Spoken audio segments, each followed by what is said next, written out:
Hello, Paranormal M viewers. Welcome back to the channel where we share paranormal experiences. I seriously love doing this, getting to sit here and tell you stories from all over the world. And don't forget to drop a comment. I love reading what you have to say. Alright, let's jump into today's story. Also, please subscribe and turn on notifications. Thanks so much. So, this happened a couple months back, and I still get that tight feeling in my chest when I think about it. After my grandma passed, I moved into her place. It was this big, creaky old house, like the kind where the floors complain every time you take a step. It didn't feel scary at first, just quiet. Too quiet sometimes. One night, I was home alone, parked on the couch with the TV on, waiting for my friends to come over. We'd planned a little girls' night. Snacks, gossip, laughing at dumb movies, the whole thing. I remember I'd made popcorn and set out plates like I was trying to make the place feel less empty. When the girls got there, everything felt normal again. We picked a stupid comedy, something easy, and turned it up loud enough to drown out the house sounds. And then, not long after we started watching, we heard this tapping. Just a light tap, tap, tap somewhere near the front of the house. All of us paused like, was that the door? I even joked that maybe the pizza guy was early. I got up, checked the door. Nothing. No one on the porch. No car outside. Just the dark yard and that still, heavy silence. So we brushed it off. Old houses make noises, right? Pipes, branches, whatever. We went back to the movie. A little while later, the food finally arrived. This time there actually was someone at the door, thank God. We were laughing again, eating our pizza, relaxing, and I started thinking we'd imagined the tapping. Then maybe 20 minutes after that, we heard scratching. Not downstairs, not outside, right above us, like something was dragging its nails across the ceiling. I swear my entire body went cold. I could feel my face drain, like all the color just left me. My friends kept glancing at me because they could tell I was trying to act fine, and failing. I finally whispered, "Okay, we should check upstairs." So we did the bravest thing we could think of. We held hands like little kids and went up together. I'm not kidding. Hand in hand, slow steps. Every stair creaking under our weight like the house was announcing us. We checked every room. The bathroom, the guest room, the closet, the attic door. Nothing. No animal. No broken window. No explanation. We stood there in the hallway, staring at each other, and no one wanted to be the one to say, "Let's go back down," like we were just going to pretend we didn't hear it. But we did.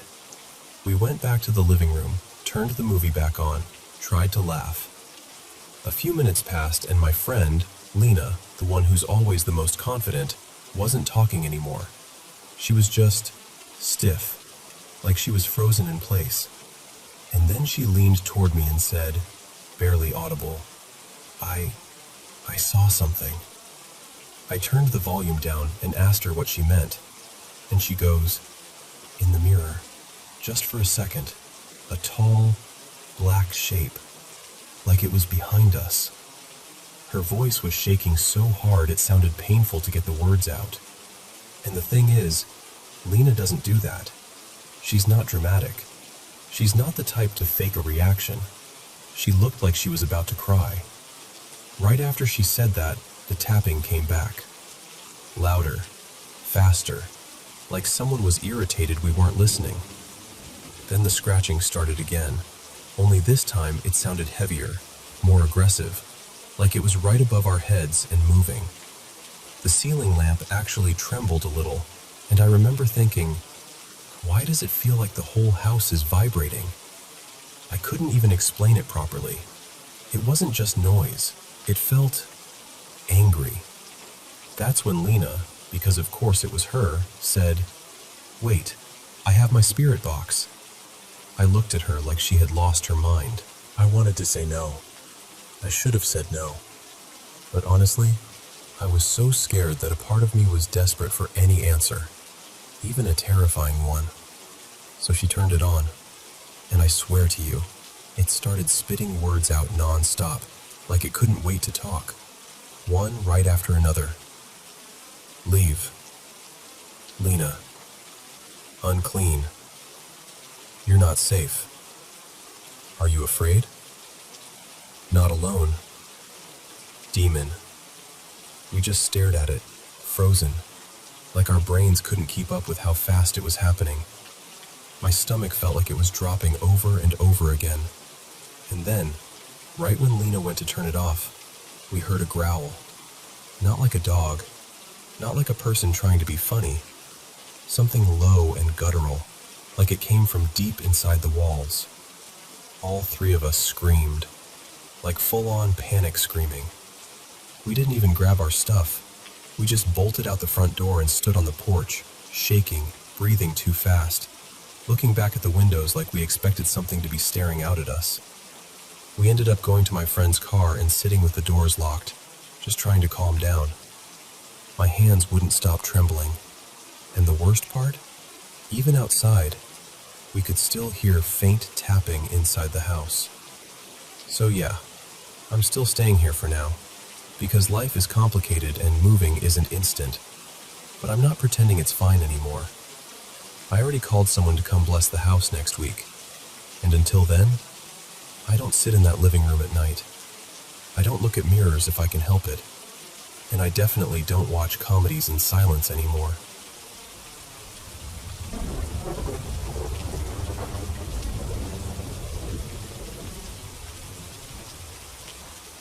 Hey, I'm going to try to tell this in a way that makes sense, but I need you to understand up front. I'm not even sure what sense is supposed to feel like anymore. Most days, I can't decide what's real and what's not. And yeah, I've heard that thing people say, if you're crazy, you don't know you're crazy. But I think about it constantly. Like, what if the fact that I'm asking means nothing? What if I'm already gone, and this is just me standing in the ashes, trying to name the smoke? So, I'm 19. I'm a guy.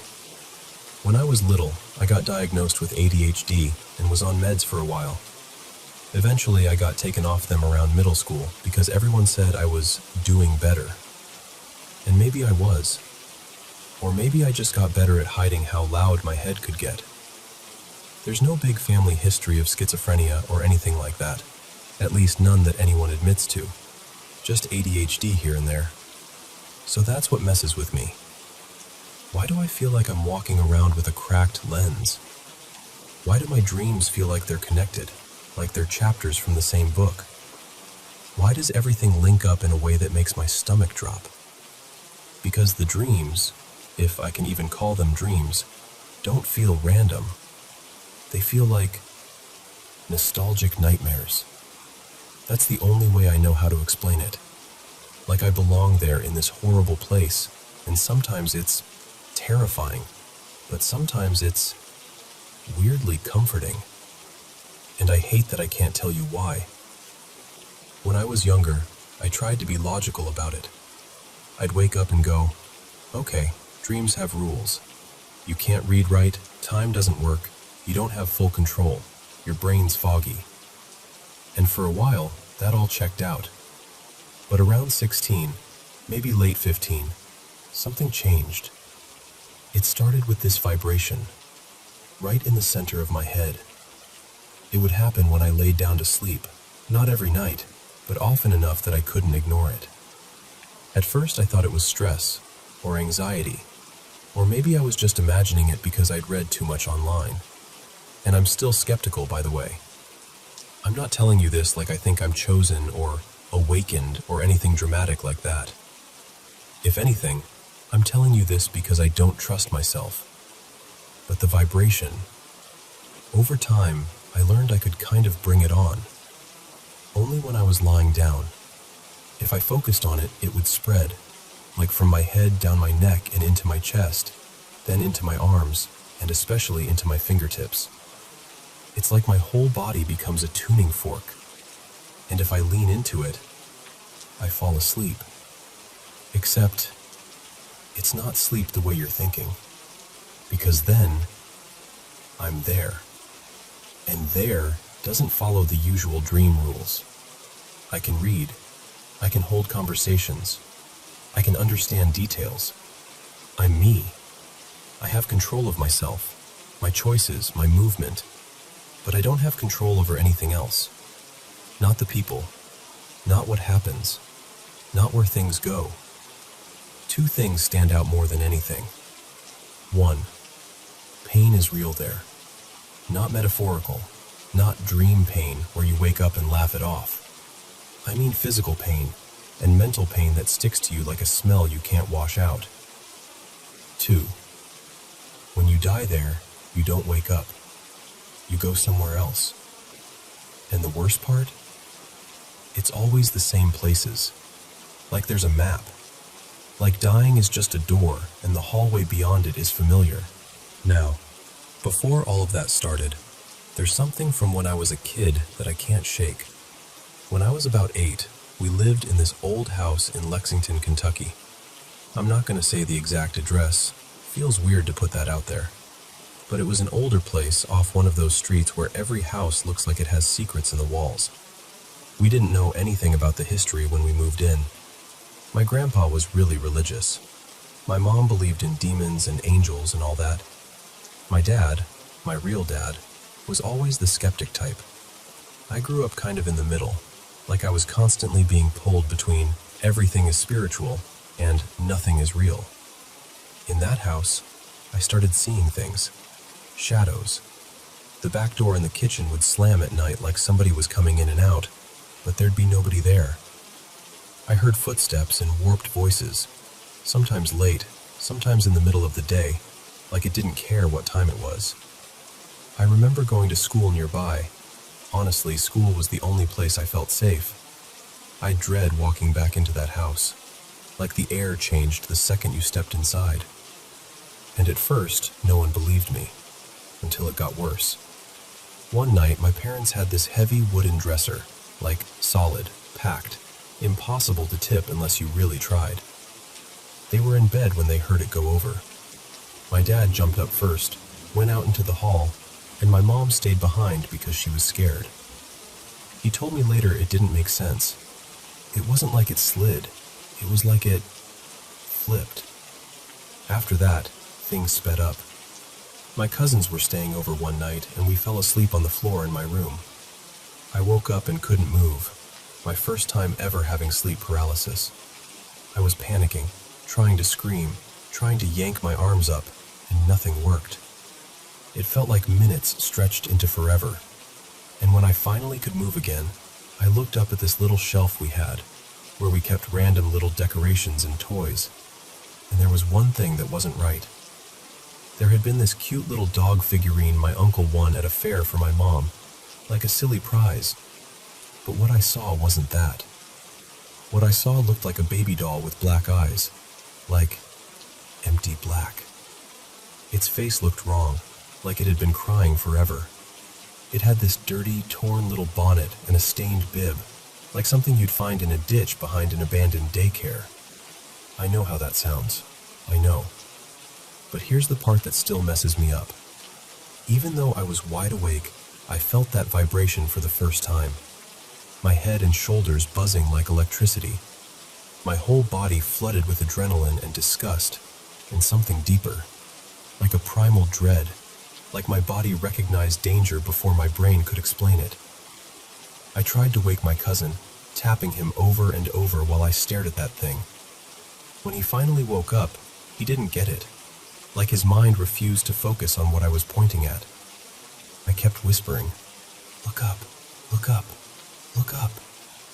And then I couldn't take it anymore. I bolted. He came out right after me screaming, full-on screaming. And I've asked him about it since, and he swears he doesn't remember what happened. He doesn't remember why he screamed. He says it's blank. But that scream woke everyone up. My aunt and uncle, my parents. And I tried to explain, stumbling over my words, describing this doll that looked like something you should never see in real life. The closest comparison I have now is that creepy baby scene from an old movie I saw later as a teenager. Like the same kind of wrongness. Not long after, we moved. But we didn't move far. We ended up across the street, same neighborhood, same routine. And in that next house, it wasn't the building that got to me. It was a person. One Sunday, a new kid showed up, a girl about my age, and something about her made my blood run cold. She was dressed like she was from another time. Black shoes, white stockings, a plain pale dress, brown hair. But her skin looked wrong, too smooth, too glossy, like porcelain, like a doll someone tried really hard to make real. The second she walked in, I wanted to leave, and that vibration hit again. Only this time it came with something else. This sick, crawling feeling, like my brain was screaming, "This doesn't match, this doesn't match, this doesn't match." Uncanny. That's the word I know now. Back then I didn't have a word for it. I just knew I was scared, and I felt trapped in that little room with her. And the weirdest part was nobody else reacted. Nobody. The other kids kept coloring. The teacher smiled like everything was normal. Like I was the only one who could see whatever was off. I told the teacher I had to use the bathroom. I lied. The second I got out of that room, I ran. Up the stairs, into the main service, straight to my grandpa. He asked why I wasn't in class, and I blurted it out. How something was wrong with the new girl. How she didn't feel human. How I felt sick. He laughed at first, called me silly, hugged me, took my hand, and he walked me back down the stairs. But when we got to the doorway and he saw her, his face changed. I've never forgotten it. He didn't laugh anymore. He didn't tease me. His eyes got heavy, like he'd seen something he didn't want to remember. He turned around, grabbed my hand again, and led me back upstairs, fast, like he didn't want to give the room another second of us. And when he looked at me, he had this wrecked look on his face, like he was trying not to cry. My grandpa is a tough man. I've only seen him cry a couple times in my entire life. But in that moment, he looked like he was holding back something huge. He kept me with him for the rest of the service. Then we left early. He still goes to that same church now, but after that day, he didn't go back for a few weeks. Years later, when I asked him what happened, the first time he acted like I made it up. The second time he just said, "Some things are better left alone." And that was it. That was the last time I felt the vibration until I got older, until that whole sleeping and not sleeping thing started. So now here I am, 19, trying to be rational. I'm not super religious.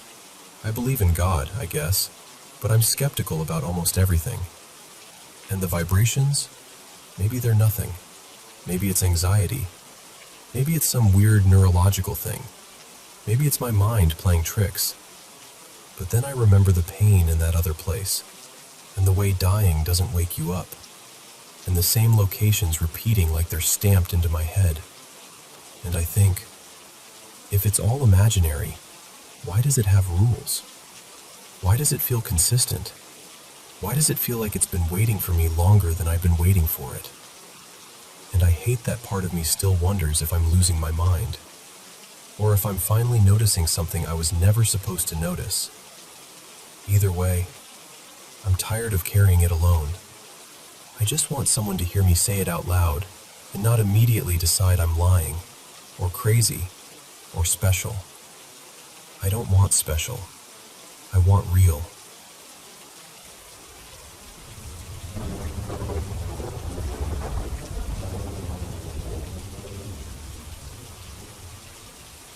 So, from about 4th grade through 7th, I lived in this 3-bedroom apartment with my mom and my 2 sisters. My mom worked constantly, like 6 days a week most weeks, sometimes even pulling an extra shift on Sundays if things got busy. She'd get home around dinner time, in that way where you can tell she's been holding herself together all day, which meant a lot of the time, it was just us kids. And honestly, most of the time, it was just me. I was the youngest, and I was already jumpy by nature. Back then, nobody called it anxiety, but that's what it felt like. This constant tightness in my chest, like I was always waiting for something to go wrong. And it didn't help that I watched way too many scary movies. Like, way too many. So I always wondered if I did it to myself, you know? If my brain just learned how to terrify me and never stopped. But that apartment, it didn't feel normal. Not ever. It started small. Cabinets in the kitchen would click open and shut when nobody was there. A drawer would slide out just a little, like someone tugged it and changed their mind. I'd hear whispery little sounds. Sometimes it felt like my name. Sometimes it felt like just a random, hey, like someone testing the air. I used to play computer games in the living room, mostly Sims, and I'd keep the kitchen light on because the dark was my enemy. And then, out of nowhere, the kitchen light would just turn off. No flicker, no slow dim, just gone. And suddenly the only light was the blue-white glow from the monitor, making the living room feel like a cave. One night I was at the computer, and I heard something that still makes my skin crawl when I think about it. It sounded like someone in the kitchen on their hands and knees. Not footsteps, crawling. Like palms and knees on the floor, dragging forward. And every time something like that happened, I had two modes. I'd either run to my room and shut myself in, or I'd freeze and pretend I didn't hear anything. Like if I ignored it hard enough, it would get bored. Sometimes I felt safer in my mom's room, because it was closer to the living room, and she at least felt like a shield, even when she was asleep. Her room had these sliding doors that opened toward the living area, and I swear to you, when I'd be out there on the couch trying to fall asleep with the TV on, the keyboard on the computer desk would start typing on its own. Not like a soft tap, hard clicks, like someone was angry or in a rush. I would just lie there staring at the ceiling, too scared to even breathe loud. And of course my imagination would paint a picture. In my head, I'd see this girl, pale, long dark hair hanging forward like a curtain, sitting at the computer with this bright, thick pink headband, like the kind kids used to wear back then. Just typing away in the dark, like she belonged there. I hated that my brain did that, but I couldn't stop it. One morning, this was like around 6 a.m. I know because the sky outside had that deep, bluish pre-sunrise glow. I had a nightmare, and I couldn't take being alone in my room anymore. So I went into my mom's room and climbed into her bed. Her sliding door to the living room was cracked open, and right away, the apartment started acting up. I heard dishes shifting in the sink. Then the cabinets, open, shut, open, like someone was pacing but using the kitchen instead of feet. I nudged my mom and whispered, "The dishes are moving." She got quiet for a second, like she heard it too, but she never believed in that stuff. She always had a rational answer ready, even half asleep. She rolled over and basically went back to sleep, but I couldn't. I lay there wide awake, listening, and I heard it move. Not like it shifted from wind, I mean wheels rolling, like someone was pulling it across the wooden balcony floor. Then, through the blinds, I saw a shadow pass the window, like a person moving in front of the glass. I didn't even scream, I just did this automatic survival thing. I dove under the covers and pulled them tight around my whole body like fabric could make me invisible. I remember thinking, if I'm fully covered, it can't see me. That moment stamped itself into my memory, like it got branded in. Another time, middle of the day, nothing scary happening, sunlight, everything normal. I was sitting on the balcony just looking up at the sky, trying to calm down like kids do without knowing that's what they're doing. The chair was right under my mom's window, and I noticed movement above me. Someone was peeking through the blinds. I could see fingertips bending them open. I could see eyes. And then, those eyes shifted and looked right at me. I shot up and yelled because I thought one of my sisters was messing with me. I ran inside ready to fight, heart pounding, embarrassed and furious and scared all at once. Nobody was there. My mom's sliding door was open. The curtains were pushed aside. I could see the whole room, empty. And after that, the feeling of being watched became constant, especially at night. My sister and I shared a room. The layout was weird. When you walked in, there was this short wall right ahead, and behind it was part of the closet. Our bunk bed was along the left side, and I slept on the bottom. And at night, I'd feel it, like someone standing just behind that little wall near the doorway, not moving, just there. I'd be under the blanket sweating, heart thudding so hard it felt loud enough to hear. I'd tell myself not to look, because if I looked and saw something, I didn't know what I'd do. Sometimes the cabinet in the half bath would creak open on its own. The light would shut off. I started locking the bathroom door, but I'd still hear the knob twist sometimes, like someone testing it. And I got weird habits, like I started leaving closet doors open. I don't even know why. Maybe I thought if they were open, nothing could surprise me by opening them. Or maybe I thought it would prove I wasn't scared, like the apartment was challenging me and I was trying to act tough. The full bathroom was the worst. I was terrified to shut the door. The shower drain would make these sounds that reminded me of little voices, like distant kids talking through a pipe. Even flushing the toilet felt too loud, like it would summon something, like something would leap out while the noise covered its steps. I was so tired all the time, but I fought sleep like it was dangerous. And when I did fall asleep, it was heavy and restless. Night terrors, sleep paralysis.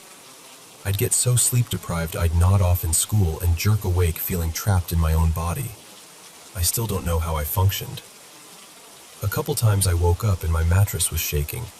Not like a small vibration, like it was being jostled up and down fast, like somebody had grabbed the bed and was trying to rattle me awake. And then there was the worst night. The one that I can still picture like a photograph.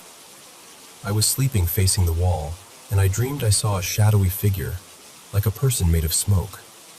In the dream, I was running to my sister, telling her I'd seen a ghost, and then I fell asleep inside the dream, like dream within a dream. And when I opened my eyes for real, something was right in front of my face. At first, I thought it was a blanket or a pillow because the TV was on and the light was shifting. And then it moved. It was a face. A boy's face. His nose so close to mine it felt like they were touching. His eyes were locked on mine, like he'd been waiting for me to wake up. He looked about 11 or 12, like a real kid. He had this soft blonde hair, a little wavy, messy in the front, like he had a cowlick, and bright eyes, blue or gray blue. He was wearing pajamas, this light, silky button-up top with short sleeves and matching shorts, like something you'd see in an old photo.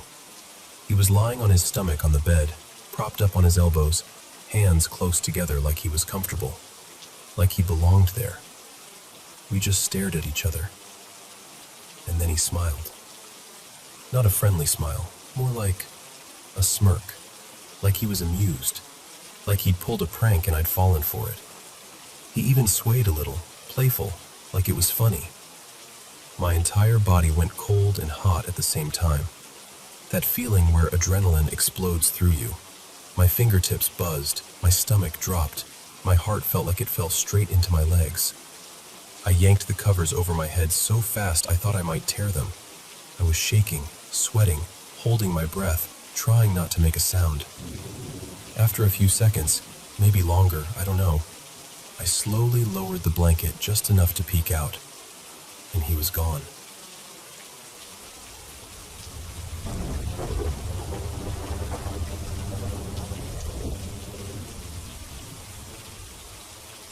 So this was about, nearly 20 years ago now.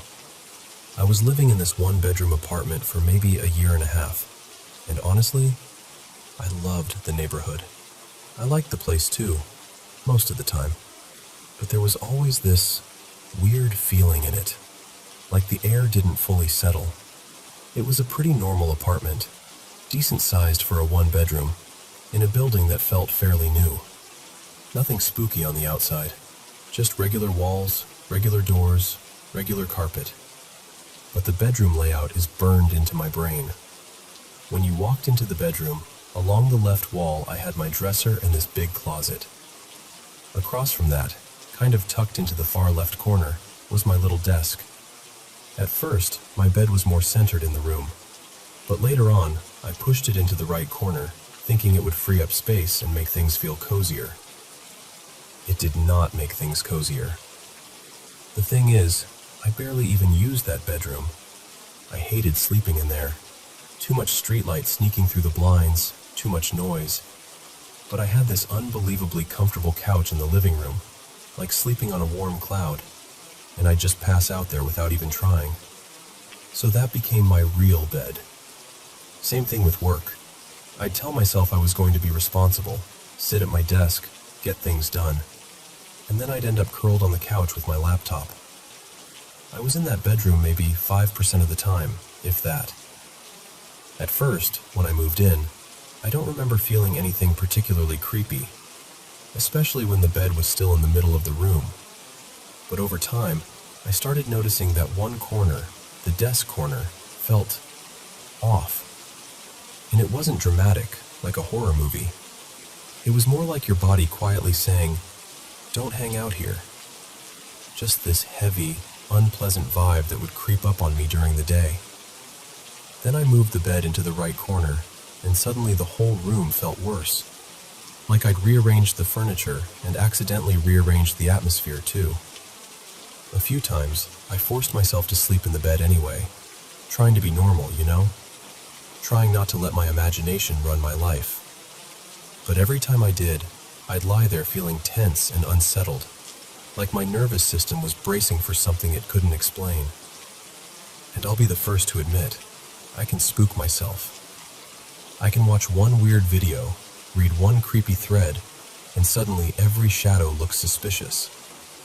So I kept telling myself it was just that. But then, there were the shadow people. Not every night, not constantly. But on more than one occasion, I'd wake up and see these dark, human-shaped shadows, up near the corners, sometimes where the wall met the ceiling. Just there, watching. Or at least, existing in a way that made my skin go cold. I don't even like saying it out loud because it sounds so dramatic, but it's what it felt like. And that was basically the moment I permanently noped out of sleeping in the bedroom. Couch life forever. No regrets. Now, I was dating someone at the time. His name was Evan, and once in a while he'd stay over. And I still slept on the couch like always. I never told him any of this. Not the bad vibes, not the corners, not the shadow stuff. Partly because I didn't want to sound unhinged, and partly because I didn't want to plant the idea in his head. But here's the part that still sticks with me. And I remember just staring at him. Because I hadn't said a word. Not even hinted. We talked about it a little, and of course the logical explanation is sleep paralysis. Weird sleep cycles, stress, your brain filling in gaps. Totally possible. Probably likely. But it was still strange to me that he experienced something so similar without any suggestion from me. Another thing that felt bizarre was how the bad corner shifted depending on the time of day. During the day, that desk corner felt heavy and wrong. But nighttime didn't bother me as much there. And then at night, it was like the opposite corner became the one that made my stomach twist. Like the room had different moods depending on the light. Even now, I'm not saying, yes, the apartment was haunted, because I genuinely don't know. But it became this shared experience that made me wonder about corners in general. Why corners feel creepy sometimes. Why so many people report seeing shadow figures in them. I read somewhere once, no idea where, I wish I could remember, that some cultures preferred rounded corners in rooms because sharp corners were thought to be places where energy collects, or where things can sort of gather. Entities, spirits, whatever you want to call it. And I don't know how literal I take that, but I do think it's interesting. Because shadow people? That's a surprisingly common thing people talk about. But what I've always been more curious about is the feeling. Those weird, bad vibes that seem to pool in a corner like cold air. And honestly, even now, when I walk into a room and one corner just feels wrong for no clear reason, I still think about that apartment. And I still, without meaning to, give that corner a little extra space.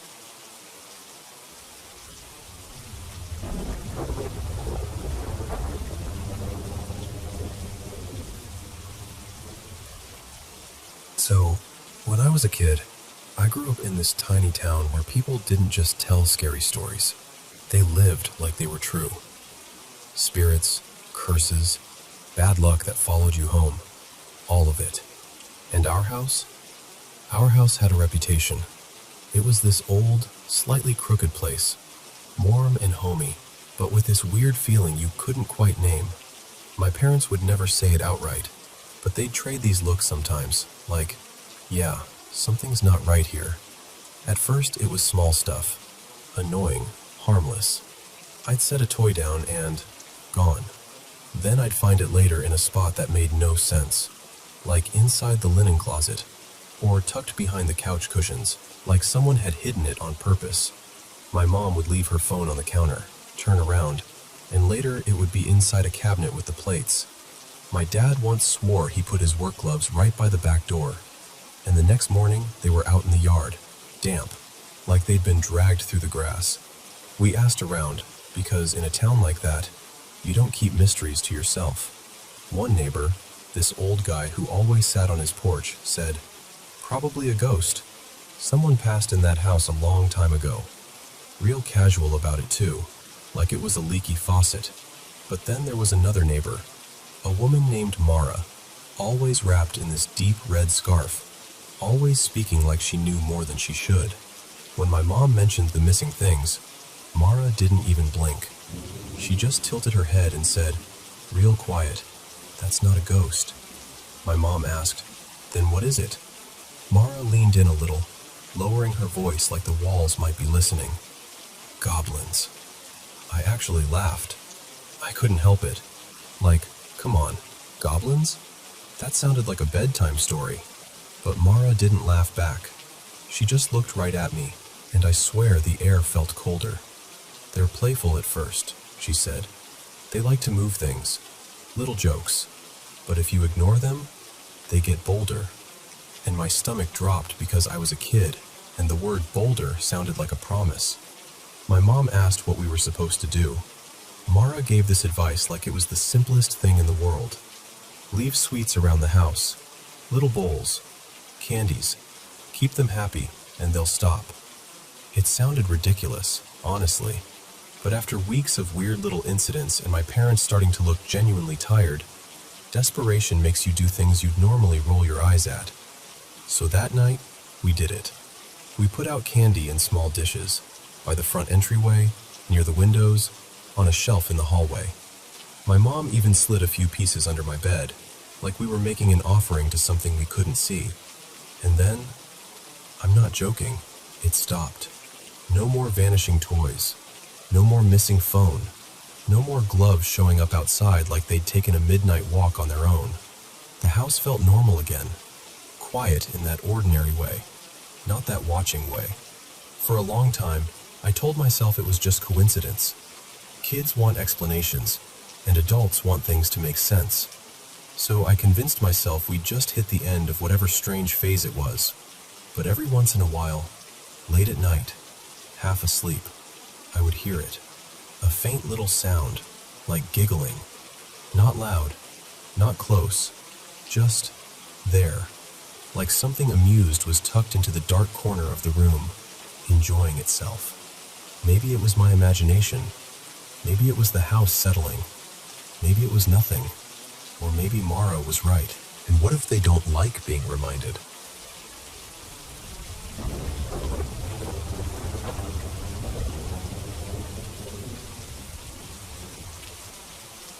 Okay, so I need to say this out loud to someone, because I feel like if I keep it in my head, it just gets bigger and louder. I'm pretty sure my house is haunted. And I know how that sounds. I really do. I'm not someone who wants to believe that. For a long time, I kept telling myself it was coincidence, or me being tired, or the dog reacting to a random noise. Anything but that. But too many things have happened now. Too many very specific things. So, quick backstory. There's a small, old graveyard behind our house. Not like a big cemetery, more like a tucked-away family plot. You can see a few stones through the brush if you know where to look. It's always been there, and it's always made the backyard feel different. Not evil, just heavy sometimes. And recently, I'm embarrassed to admit this, I'd been messing around with tarot cards. Just casually.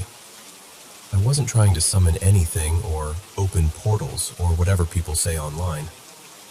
I thought it was harmless, a hobby, a way to reflect. But now I'm sitting here thinking, what if that mattered? Because a few nights ago, my partner, Miles, and I were outside late, just standing there talking. And I made this stupid joke.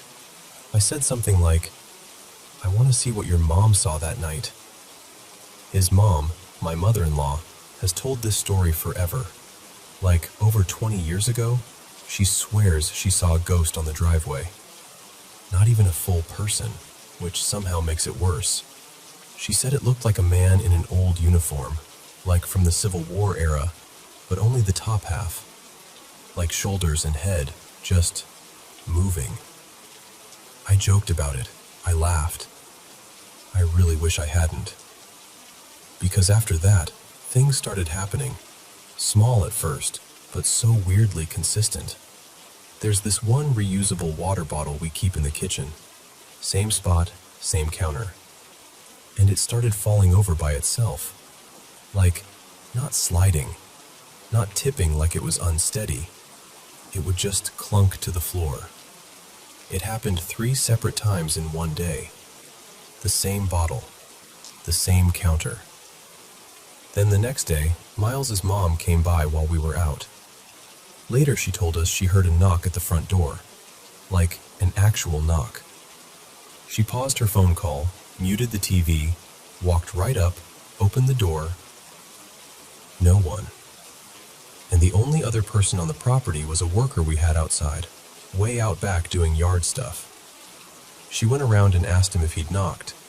He swore he didn't, and he also said he hadn't seen anyone come up the driveway. Okay, weird. But still, maybe someone knocked and walked away fast. Maybe. Except the next day, the water bottle fell again. Same one, same spot. And then yesterday morning, the doorbell rang. Not a knock, the actual doorbell. My dog exploded barking like someone was right there. And we've had contractors at the house, so I'm thinking, oh, they need something.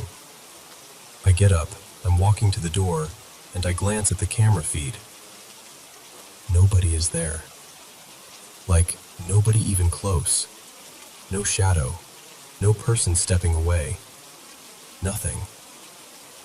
I still open the door because, I don't know. Part of me didn't want to admit what my brain was already whispering. One of the contractors was up on a ladder near the side of the house, so I called out, "Did you ring the bell? Do you need anything?" He looked genuinely confused and said, "No, I didn't touch it." I remember closing the door and standing there in that little quiet after, trying to act normal, trying to be the kind of person who shrugs and says, must be a glitch. But I didn't feel normal. Then early this morning, like 1:30 a.m., it got worse. I woke up because my dog was barking, growling, and doing that deep huffing thing he only does when he thinks a stranger is inside. And the creepy part? He wasn't running to the living room like he usually does when he hears something outside. He stayed in the bedroom, planted, staring at our door. The door was cracked open just a little, and he was staring directly at that gap like he could see something I couldn't. I sat up, heart already racing, trying to whisper his name and calm him down. He stopped barking, but he didn't relax. He just kept huffing, like warning breaths, pointed straight at the doorway. And then my laundry bin, right beside the door, shifted and toppled. Not like I bumped it, not like the dog hit it. It just fell, and the bag of clothes inside spilled out. I froze. I told myself, okay, maybe it was overstuffed, maybe it was leaning, maybe... And then it happened again. The clothes slid out like something had tugged the bag. And then again, 3 times, like it wanted me to notice, like it was saying, hey, pay attention. At that point, my whole body just went cold. I did the most childish thing. I laid back down and pulled the blanket over my head, like that would protect me from whatever was standing on the other side of the door. And then, a second later, I heard the door creak. Just a tiny sound, like it moved a fraction of an inch. I yanked the blanket down, expecting to see my dog leaving the room or pushing it open. But he was right next to the bed, still staring, still tense. Miles is a heavy sleeper, but he half woke up from all of it. And this is the part that almost makes me cry, because it was so instinctive. He didn't even fully open his eyes. He just said, firm, like he was talking to a real person, "Go away. You're not welcome here." And then he rolled over and fell back asleep like that was the end of it. I was still sitting there, wide awake, shaking, because I realized, whatever this was, it wasn't just a noise. It wasn't just my imagination. Something was interacting with the space. I pulled my dog onto the bed with me, held him close, and eventually, somehow, everything went quiet again. But it doesn't feel over. That's what scares me the most. It's only been a handful of days, and it feels like it's escalating.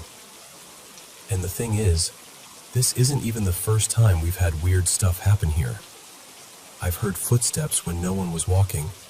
I've seen the TV shut off on its own. Our cameras have blinked off like they lost power, even though nothing else did.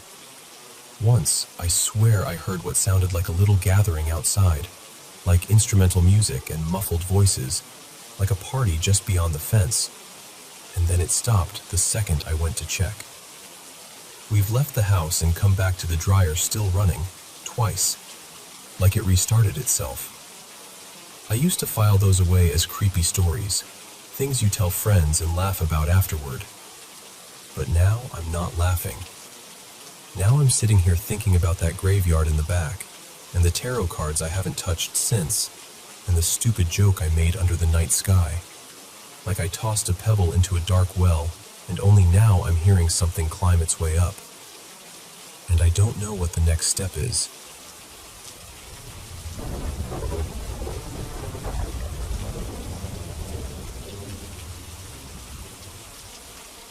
Hey, so I've been lurking in a couple paranormal spaces for a long time, just reading people's stories, trying to make sense of what they experienced, and I kept telling myself, one day I'll share mine.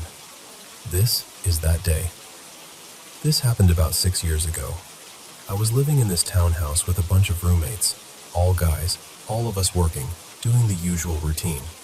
Nothing about the place felt creepy. It was just a normal, slightly cramped house where the kitchen was always busy and everyone's stuff had a spot.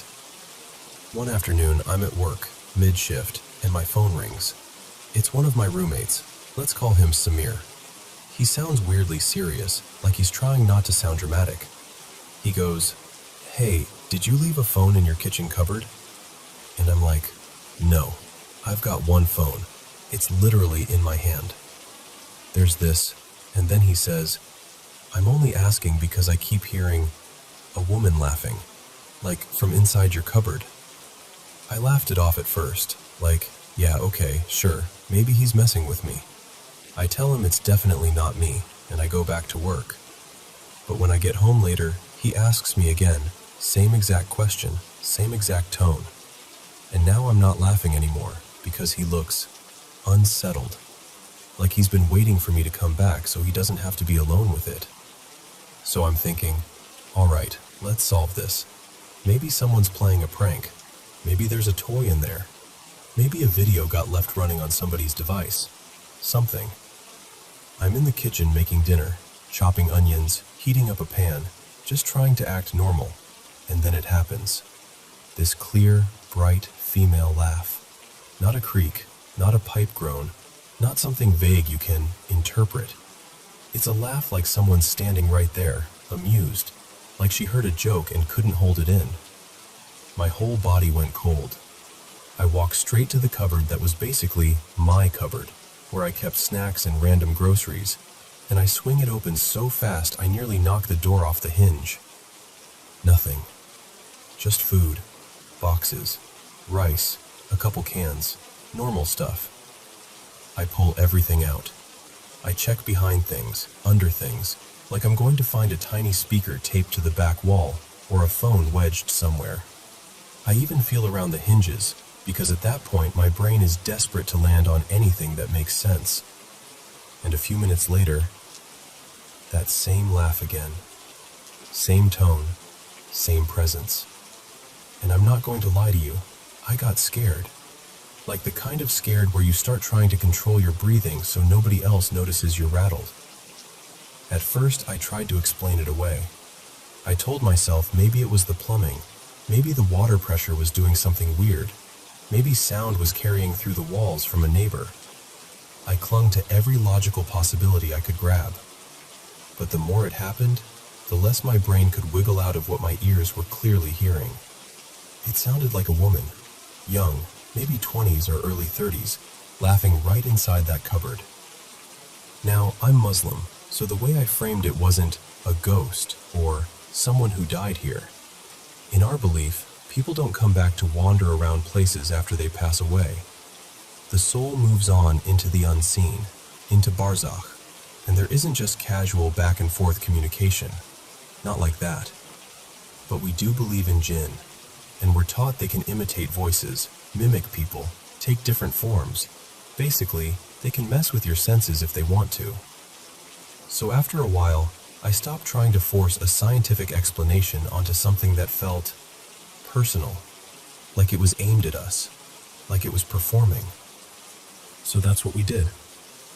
We didn't invite it. We didn't talk to it. We didn't challenge it.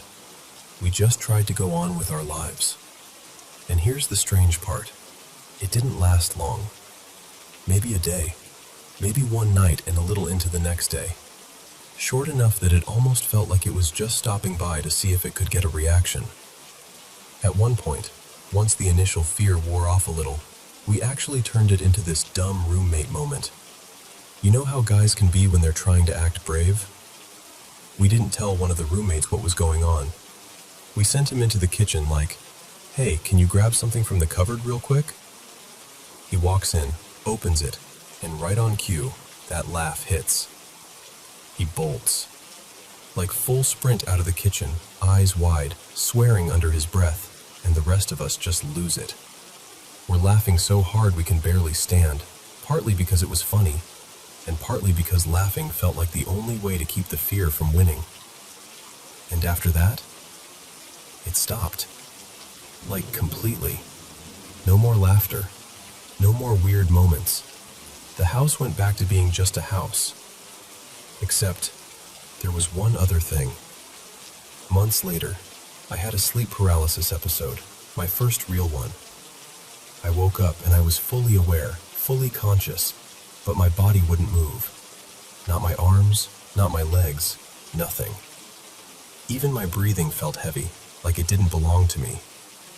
And the whole time, all I could think was, recite Ayat al-Kursi, just recite it.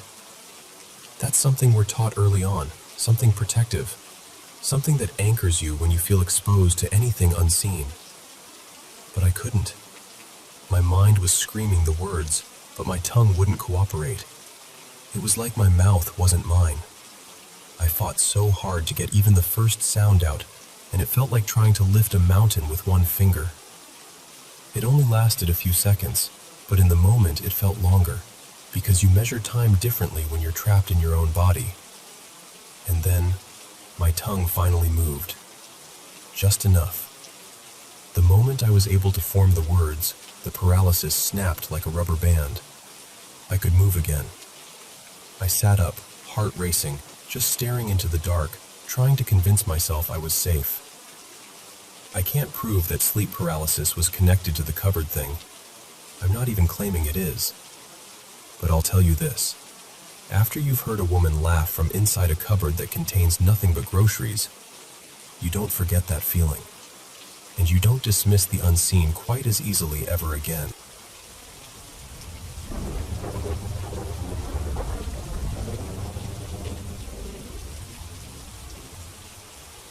Okay, so I'm just going to tell you this the way I remember it, because even talking about it makes my chest feel tight. I'm sitting here typing, but in my head, I'm right back there, and I hate that I can still feel it. This happened a couple years back, maybe closer to 2 than 3. I've lived my whole life in southern West Virginia, where the mountains and woods aren't a backdrop, they're just everything. And at night, it's a kind of dark that isn't peaceful. It's thick, like the world can swallow you if you step too far off the path. That night, I had a buddy over. His name was Matt. We were doing what we always did, watching fights, half paying attention, messing around on the console, talking about nothing important. Eventually, we got restless, and we decided to walk down this nearby trail to smoke. Nothing crazy, just a little trail we'd been on before. It's not long, but it's hemmed in by woods so dense you can barely see more than a few feet past the edges, especially at night. It was late, like past 1 in the morning late. We walked maybe 20-25 minutes in and stopped around the midpoint. We stepped off to the side just enough to feel hidden, packed the joint, and stood there on the trail talking in low voices like we were the only 2 people left on Earth. And the woods were busy. You know how the forest usually has little sounds, bugs, a branch settling, a distant rustle? This was different. It felt like everything was moving at once. Too much movement for that hour. Too many little snaps and scrapes and scurries. It wasn't loud exactly, just active. Like the trees were full of eyes and bodies that shouldn't have been awake. Matt even made a comment, something like, "Why is it so alive tonight?" And I remember laughing it off, but it didn't feel funny. We finished up and started walking again, heading back the way we came. And that's when it happened. Almost immediately, like someone flipped a switch, the woods went silent. Not quieter, not calmer, dead silent. No insects, no leaves, no distant movement. It was like the whole forest held its breath at the exact same time. And right inside that silence, there was a voice. It's hard to explain without sounding ridiculous, but I swear to you, this is exactly what it felt like. It sounded humanoid, but wrong, like an imitation, like something trying on a human voice and not getting the shape right. It had this shaky, uncertain tone, almost sing-songy, but not in a normal way. The closest thing I can compare it to is an old toy, like one of those cheap talking dolls from years ago, where the speaker crackles and the words come out warped and robotic. Not quite a whisper, not quite speaking, just repeating itself over and over. Both of us froze for half a second, and then we didn't even talk about it. We just ran. We sprinted back down the trail as hard as we could. I was expecting the sound to fall behind us, or at least change, get fainter, get louder, shift around. But it didn't. That's the part that still makes my skin crawl. No matter how hard we ran, that voice stayed the same volume, like it was keeping pace without moving, not getting closer, not getting farther, just locked onto us, like it was attached, like it was coming from the air right behind our ears. I remember thinking, in this really clear, cold way, we are in danger. Not, we're spooked. Not, this is creepy. Like genuine, real danger. The kind you only feel a few times in your life, if you're unlucky. And we started moving fast away from the entrance. Like, don't stop, just go. Maybe 5 minutes after we cleared the trail, we heard it. A scream. Not an animal, not even close. I know what the wildlife sounds like around here. I've heard bobcats, foxes, all of it. This wasn't that.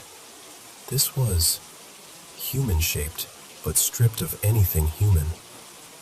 It sounded violent. It sounded murderous. Like pure rage with lungs behind it.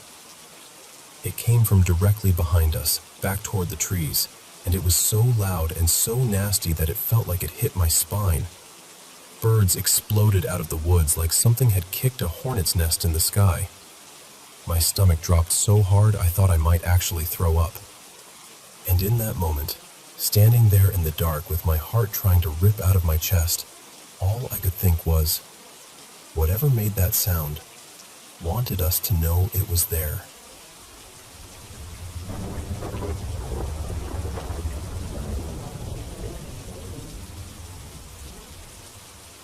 So, let me tell you about Marin.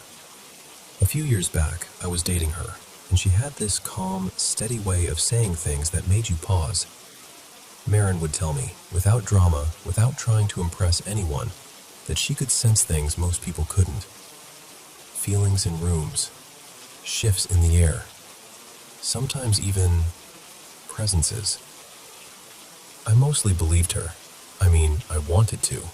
But if I'm being honest, a part of me kept waiting for something undeniable to happen. Something I could point to and say, okay, yeah, that's real. She had this emerald. Not a huge one, not flashy, but it had this deep green glow that almost looked alive in the right light. She'd wear it on a thin chain sometimes, close to her chest. And I remember noticing it early on, like really noticing it, because the first time we got intimate, she was wearing it. Later I caught myself wondering if that mattered. Like, maybe the stone wasn't just jewelry to her. Maybe it was a kind of anchor. And if I got close enough to her, maybe I got pulled into whatever that anchor was tied to. Anyway, about 6 weeks into dating, she had to travel for a work conference across the country. Quick trip, in and out. She took the emerald with her, of course, but on the flight back, the airline lost one of her bags. And that bag had the emerald inside. If it were me, I would have been livid. I would have been on hold with customer service until my phone melted. But Marin, she barely reacted. She was disappointed, sure, but not angry. She just sat there, kind of quiet, then shrugged like she was accepting a fact the rest of us didn't have access to. "It'll come back," she said, like she wasn't hoping, like she knew. At the time, I thought she meant the airline would track down the suitcase eventually. Lost luggage turns up. It happens. So I didn't argue, but I also didn't read anything mystical into it. Weeks passed, then more weeks. No bag, no emerald. And then one Saturday, randomly, we decided to go hiking. There's this small mountain near our town that neither of us had been to. Not one of those dramatic, rocky climbs. More like a gentle trail, the kind where you can actually talk while you walk. I'd seen it on an app and said, "Let's do it." And Marin smiled like she was already saying yes before I finished the sentence. We took our time going up. The air was clear, the trail was quiet. When we finally reached the top, there was a tall radio tower and one of those big metal water tanks. Nothing scenic in a postcard way, but still, peaceful. You could see the trees rolling out in every direction, and the whole place had that stillness that makes you lower your voice without thinking. We sat down to eat lunch. A couple hikers passed us, 2, maybe 3, and then it was just empty. No footsteps, no chatter. Just us and the wind that barely existed, drifting now and then like it couldn't commit. We were talking and laughing, leaning into each other, and eventually we started kissing. Nothing wild, just that slow, comfortable kind of affection you fall into when you feel safe with someone. And then the air changed. I don't know how else to say it. One second everything was calm, and the next it was like the mountain took one huge breath and exhaled right in our faces. The wind came out of nowhere, hard, loud, whipping so strong it made that long whoosh sound, like it was moving through a tunnel. It startled me, but Marin, she went pale. "We have to go," she said, voice cracking. "Not because it's bad, it's so sad up here. Something's sad." That's what she said. Something's sad. So I didn't argue. I started packing up our food, folding things quickly, trying to steady the moment. We were both cleaning up, making sure we left no trash behind, when I spotted something in the dirt near my shoe. A flash of green. At first I thought it was a bottle shard or a piece of plastic catching light, but when I brushed the dirt aside, my stomach dropped a little. It was a necklace. A thin chain, tarnished in spots, and at the center, that deep green emerald. Marin froze when she saw it, like her brain needed a second to accept what her eyes were telling her. Then she let out this breath, half laugh, half sob, and she grabbed it with both hands like it might disappear if she didn't hold on tight enough. And suddenly she wasn't shaking anymore. She was glowing, smiling through tears, laughing like a kid who just got something back that they'd already decided was gone forever. I kept looking around, almost expecting someone to pop out and yell, "Gotcha!" But there was nobody. Just that wind, fading as quickly as it arrived, leaving behind this heavy quiet. On the walk back down, she told me something she hadn't said before. The emerald had been her grandfather's gift, given to her when she was little. She said it wasn't just sentimental. It was him. Like he'd poured something of himself into it, some promise of protection and return. She also told me she'd lost it once before, years ago, when she was a kid. It had slipped off near a river, one with a fast current. She'd cried and told her grandfather, and he'd looked at her and said very calmly, "It'll come back." And somehow, it did. A few weeks later, he handed it back to her like it was the most normal thing in the world. So when the airline lost her bag, she didn't panic. She'd already lived through the emerald coming back once. She trusted the pattern. Now, I'll be honest with you. My brain immediately tried to build a neat little explanation. Like, maybe she never lost it on the trip. Maybe it was in her pocket the whole time and she staged the whole thing. Maybe she dropped it when I wasn't looking. Maybe one of those hikers lost it and the timing was just weird. I tried to convince myself of all kinds of logical versions. But here's the problem. It wasn't just that one moment. There were other things with Marin. Little unexplainable turns, strange coincidences, moments where she'd say something before it happened. Enough that, even now, I can't fully laugh it off. And I don't know. Maybe the truth is somewhere in the middle, part mystery, part human storytelling. Or maybe that emerald really does have a way of returning, like it's tied to her life in a way that doesn't care what I believe. All I know is this. That day on that mountain, the wind came like a message. And when it passed, the emerald was there, waiting in the dirt like it had always belonged exactly where we were sitting.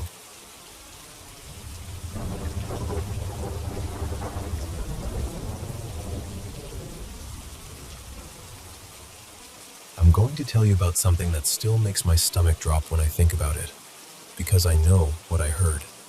There's just no way I imagined it. So a few years back, maybe 3, give or take, my sister Maris and I were living together in this little townhouse in a quiet suburban town. The kind of place where people wave even if they don't know your name, and where the edge of town turns into nothing but woods and open fields. At night it got weirdly still, like the dark had weight to it. Anyway, it was a Friday, late afternoon, and Maris and I had been fighting over something so small it's almost embarrassing to admit. One of those petty arguments that somehow grows teeth because you've been around each other too much. We worked at the same place back then too, so there was no cool off and take space. It was just all day, every day, the same person, the same tension. We were sniping over text all afternoon. Then it turned into calls, and by the time the workday ended, I was shaking with anger, like I could feel it buzzing under my skin. Maris left the office first. I stayed a little longer, trying to breathe through it, trying to not explode. Part of me wanted to just go to my mom's house instead. She lived close. But I told myself I needed to be alone. I needed quiet. So I drove back to the townhouse, gripping the steering wheel too hard, dreading the moment I'd walk in and it would start all over again. When I pulled up, the street was calm. Too calm. I remember the air looking sort of dim and flat, like the evening hadn't decided if it wanted to be night yet. I walked to the front door, took a breath like I was bracing for impact, and stepped inside. The downstairs was quiet. I headed toward the kitchen, and I remember feeling this wave of relief because, thankfully, Maris wasn't down there. Her bedroom was upstairs, right above the kitchen, and you could hear everything through that ceiling. And that's when I heard her voice, clear as day. She was on the phone, and she was talking about me. Not just venting either. I mean, she was tearing me apart, calling me names, talking about my character like I was the worst person she'd ever met, saying these nasty, cruel things that didn't even sound like normal anger. It sounded like someone trying to hurt me. I stood there in the kitchen, frozen, staring at the counter like it could explain what I was hearing. And something in me just broke. I pulled out my phone and called my mom, because I needed someone to ground me before I did something I couldn't take back. I told her, "Mom, it's bad. It's getting ugly. I don't know what to do." But while I'm talking to my mom, the voice upstairs suddenly shifts, like it realized I was home. And then it starts screaming. Not muffled, not distant, piercing, sharp. The kind of screaming that makes your heart jump like you've been slapped. "Get the F out!" And then worse, way worse. It was saying disgusting things, violent, hateful stuff. Stuff I don't even like repeating. But the point is, it sounded exactly like Maris. Same tone, same rhythm, the same way she dragged certain words. Her voice has this distinct bite when she's furious, and that bite was cutting through the ceiling like it wasn't even there. I snapped right back. I started yelling up at the ceiling, screaming until my throat hurt, and my mom is on the phone hearing all of it, hearing me go absolutely feral with rage. Then my mom suddenly goes quiet. Not like she got distracted, like she got serious. And in this low, careful voice, she says, "Honey, stop." So I stop. I'm breathing hard, shaking, still staring upward like I'm about to see someone come through the ceiling. And my mom says, slowly, like she's choosing every word, "Maris is right next to me. She's here, at my house, right now." I didn't understand at first. My brain couldn't make the shape of it.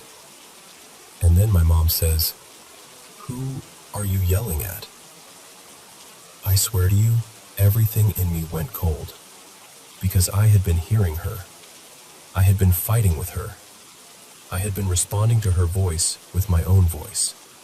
And I wasn't guessing. I knew it was her. But she wasn't there.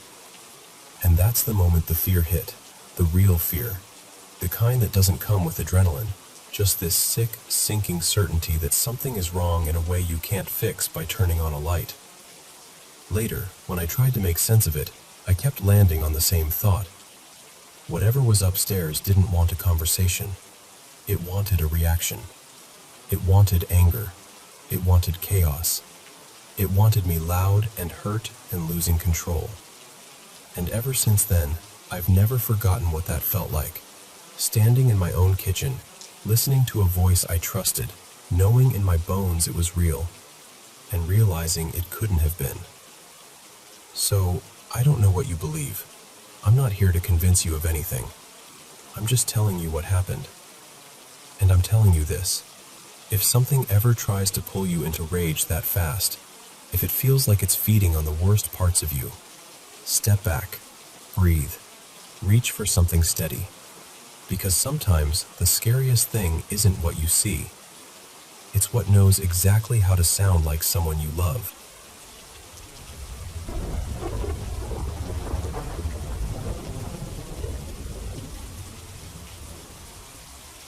So, I grew up in this really old house, like the kind that was built before 1900, with crooked little quirks you only notice once you've lived there long enough.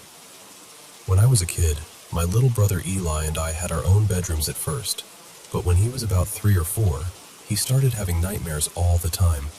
Real, panicky, shaking awake kind of nightmares. So my parents moved him into my room. And here's the thing. The entire time we shared that room, we always slept with a fan running. Not just for air. It sounds weird saying it out loud, but when I was younger, the fan made the room feel protected. Like it pushed something back. Like if the room ever got too quiet, something uncomfortable could creep in.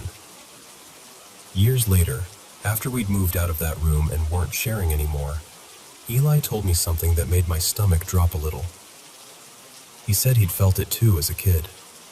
He said the fan wasn't just noise. He felt like it kept something bad away. Like it kept spirits from getting close. I didn't even know what to say to that, because I'd never told him my reason. Then, right before my junior year of college, we moved again, into another house that was also built before 1900. This one had actually been my dad's childhood home. My grandma moved down the road into a smaller place and let us move into her old house, the one with the history and the weight to it. It even used to have servants' quarters back when it was first built, which tells you how old and layered that place really was. And in that house, there were 2 spots where I consistently felt something. The first spot was on the staircase. There's a landing where the stairs make this sharp turn, almost like the house folds back on itself. Every time I hit that turn, I'd feel uneasy. Not like I was scared of falling, more like something was right there on the other side of the wall, watching from the living room corner. Just a steady pressure, like being stared at. And there were a couple details about that exact area that always stuck with me. My grandma used to keep these old dolls on a shelf near there. Porcelain faces, glassy eyes, the whole thing. My cousin used to say those dolls gave him the creeps, like he hated even looking at them. And also, some of my earliest memories of my great-grandfather are from that same corner. During family gatherings, he would sit right there, kind of quiet, just observing. He was a gentle presence, but the fact that he was tied to that spot made it feel even more charged somehow. The second place was the kitchen at night. If I sat at the island when the house was dark, just me, maybe a little light over the stove, everything else quiet, I'd feel like something was watching me from the dining room. It wasn't far, maybe 10 or 12 feet away, but it felt like a gaze I couldn't shake. Sometimes it even felt like it wasn't inside at all, like it was outside one of the windows, just beyond the glass. Not always, but enough times that I started timing how long I'd sit there before I'd get up and turn on another light, just to break the feeling. And the only thing I could ever connect it to was my great-grandfather again. In his last several years, he was in his 90s by then and needed help walking. He would sit for hours in what is now the dining room, almost the whole day. Same area, same stillness, same sense of someone being there even when they're not. My cousin, the same one who hated the dolls, told me later that he and my grandma both had experiences in that house too. My grandma's experience was different, but somehow worse in its own way. She told him she saw glowing eyes at the bottom of the stairs that led down to the basement.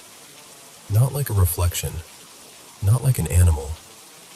She described them as red, just there, staring up at her from the dark. After that, my cousin said she had the house blessed, and apparently, there were older relatives of ours who were priests, people who, according to family stories, had dealt with supernatural situations before. I don't know how much of that is tradition, how much is truth, but it's something I grew up hearing in bits and pieces. And that brings me to why this has been on my mind again. Because 2 nights ago, something happened that I can't just shrug off. I'm living alone right now in a military building built around the mid-1940s. No roommate, just me. It was about 2 a.m. I was awake and looked over toward the desk across the room, and I saw this soft green glow on top of it, like the color you'd see on an alarm clock display.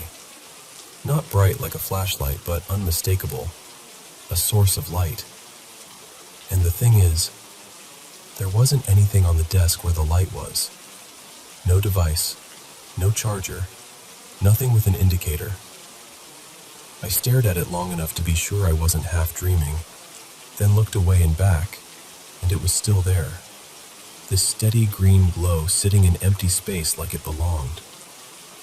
Then, about 30 minutes later, I heard a sound from the other bed, like someone rolling over under blankets. The soft shift, the fabric drag, that very human turning in sleep noise. But the other bed didn't have bedding on it. It only had my uniform laid out, and it didn't move. So I just sat there, frozen in that kind of silence where your brain starts begging you to explain it. Air vent, settling building, whatever, anything. But the sound was so specific, so familiar. And since then, I've had this other thing happening too. When I walk to the bathroom at night, I sometimes feel like something is behind me, keeping pace. Not footsteps I can hear, just that instinct, that prickling pressure between your shoulder blades like you're being followed. There are other people in the building, sure, but when I feel it, the hallway is empty. No one else in the passageway. No doors opening, no voices, nothing. And I hate admitting this, but it's the same feeling I used to push away with a fan when I was a kid. The same don't let it get too quiet feeling. The same sense that something is present, even when you're completely alone.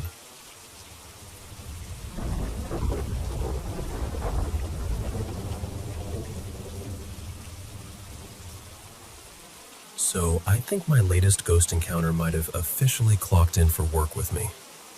I'm one of those people who's always been a little too sensitive to that kind of thing. I've had a handful of experiences over the years, and honestly, even when nothing felt truly evil, it was still scary. Like, your body goes into alarm mode anyway, you know? But this one feels different. I started a new job recently, and right away someone mentioned, almost like a fun little fact, "Oh, we barely ever use the aircon here. The building's just always cold." Which sounds normal until you remember I live in a place where heat is basically a lifestyle. So yeah, a naturally chilly building already felt a bit strange. At first, nothing seemed too weird, except for this one thing that kept happening. People would get locked out of rooms even though they swore they hadn't locked the door. Like, they'd step out for a second, come back, and the knob wouldn't turn. It happened to a few coworkers, and then it happened to me once too. I brushed it off as old doors, old locks, whatever. Then one day, I was alone in the building for a while, and I heard what sounded like someone gently moving around in the kitchen. Not loud, not dramatic, just that soft, someone's in there kind of sound. Pots shifting, a cupboard maybe, the casual noise of a person doing small things. But here's the thing, there are only 2 ways into the building. One entrance was properly locked, and the other one? If anyone came in through it, I would have heard it, and they would have had to walk past me. So I go check the kitchen, half expecting to catch someone sneaking a snack or something, and there's nobody. Not a single person, no movement, just that cold, quiet air. It was odd. Not terrifying, just odd. Then today, my boss was in my office chatting with me, and we both heard these noises coming from the front room. It sounded like knocking, but not on the door, more like someone tapping something against a surface, like knuckles or maybe an object, and it was definitely inside the building. My boss actually got up and went to look, properly investigated it, walked around, checked the front area, and found nothing. No one. Later on, the aircon was switched on, and none of us had done it. There were only 3 of us working that day. No one claimed it, and it wasn't on earlier. It was just on. Like someone decided, yeah, we're doing this now. And then it clicked for me, like within the last day, what building I'm actually in. I'm gonna call it Albie's building, because I've heard people talk about it before. Shopkeepers who used to work in this building complained about a ghost. Like, genuinely complained. Not in a ha-ha spooky way, in a this place has something going on way. And last night, I had this dream that I was getting phone calls from a little boy. Not a normal dream either.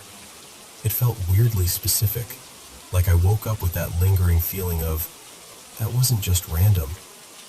Also, I should tell you about the room I usually work in. There's this one office that has the thickest atmosphere I've ever felt. Like the air has weight. Oppressive, heavy, almost pressurized. It's hard to focus in there, like your brain gets foggy the longer you sit. I can't explain it without sounding dramatic, but it feels like the room is crowded, even when it's empty. Here's what's strange though. I don't feel scared in the building. Even though the whole building is chilly, I still like having the aircon on. The other day, I turned it on, and another woman came by and turned it off. I was sitting there feeling all stuffy and annoyed, thinking, okay, great. So when the aircon turned itself on later, without any of us doing it, I couldn't help thinking, that cheeky little ghost did that for me. Maybe it's nothing. Maybe it's just old building quirks, faulty locks, weird acoustics, touchy aircon controls. But if it is something, I don't know. It doesn't feel like it wants to scare anyone. It just feels like it wants to be noticed.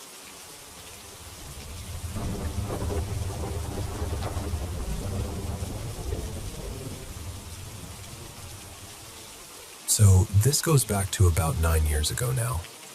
I've told bits and pieces of this story to a few people over time, but I've never really sat down and shared it start to finish. And I should probably say up front, strange stuff has followed me most of my life. I don't go looking for it. It just finds me. But this house was different. I was living in a small, low-income town where rentals almost never come up. The kind of place where, if you find something that isn't falling apart, you grab it and don't ask too many questions. At the time, I was living with my mom, my brother, my sister, and my nephew. He was still little then. We finally found a private rental through this sweet older couple, and honestly, the house looked like a miracle. It was on the good end of a street that had a rough reputation, and it was maybe 20-ish years old, still modern, roomy, and for the first time in my life, it had air conditioning. I remember walking in and thinking, okay, we've made it. This is fancy living. Now, this place had a weird layout. It almost felt like it had 2 backs instead of a front. On one side, it faced cane fields and the beginning stretch of a highway. That side had a fenced yard and a covered patio. The other side backed onto a quiet street with a little park. Peaceful, actually. And on that quiet side, there was this enclosed outdoor area that wrapped around, plus another locked-off little section where the landlords kept a spa we weren't allowed to use. Off that whole area was a big, sort of nice double garage. And inside the garage was a door into a small tool shed. And inside that, there was this tiny room.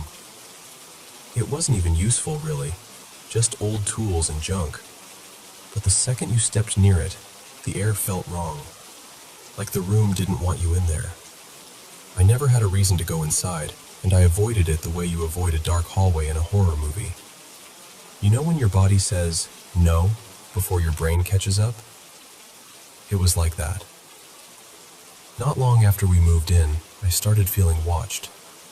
Not by an adult, by a young girl. I never saw her clearly.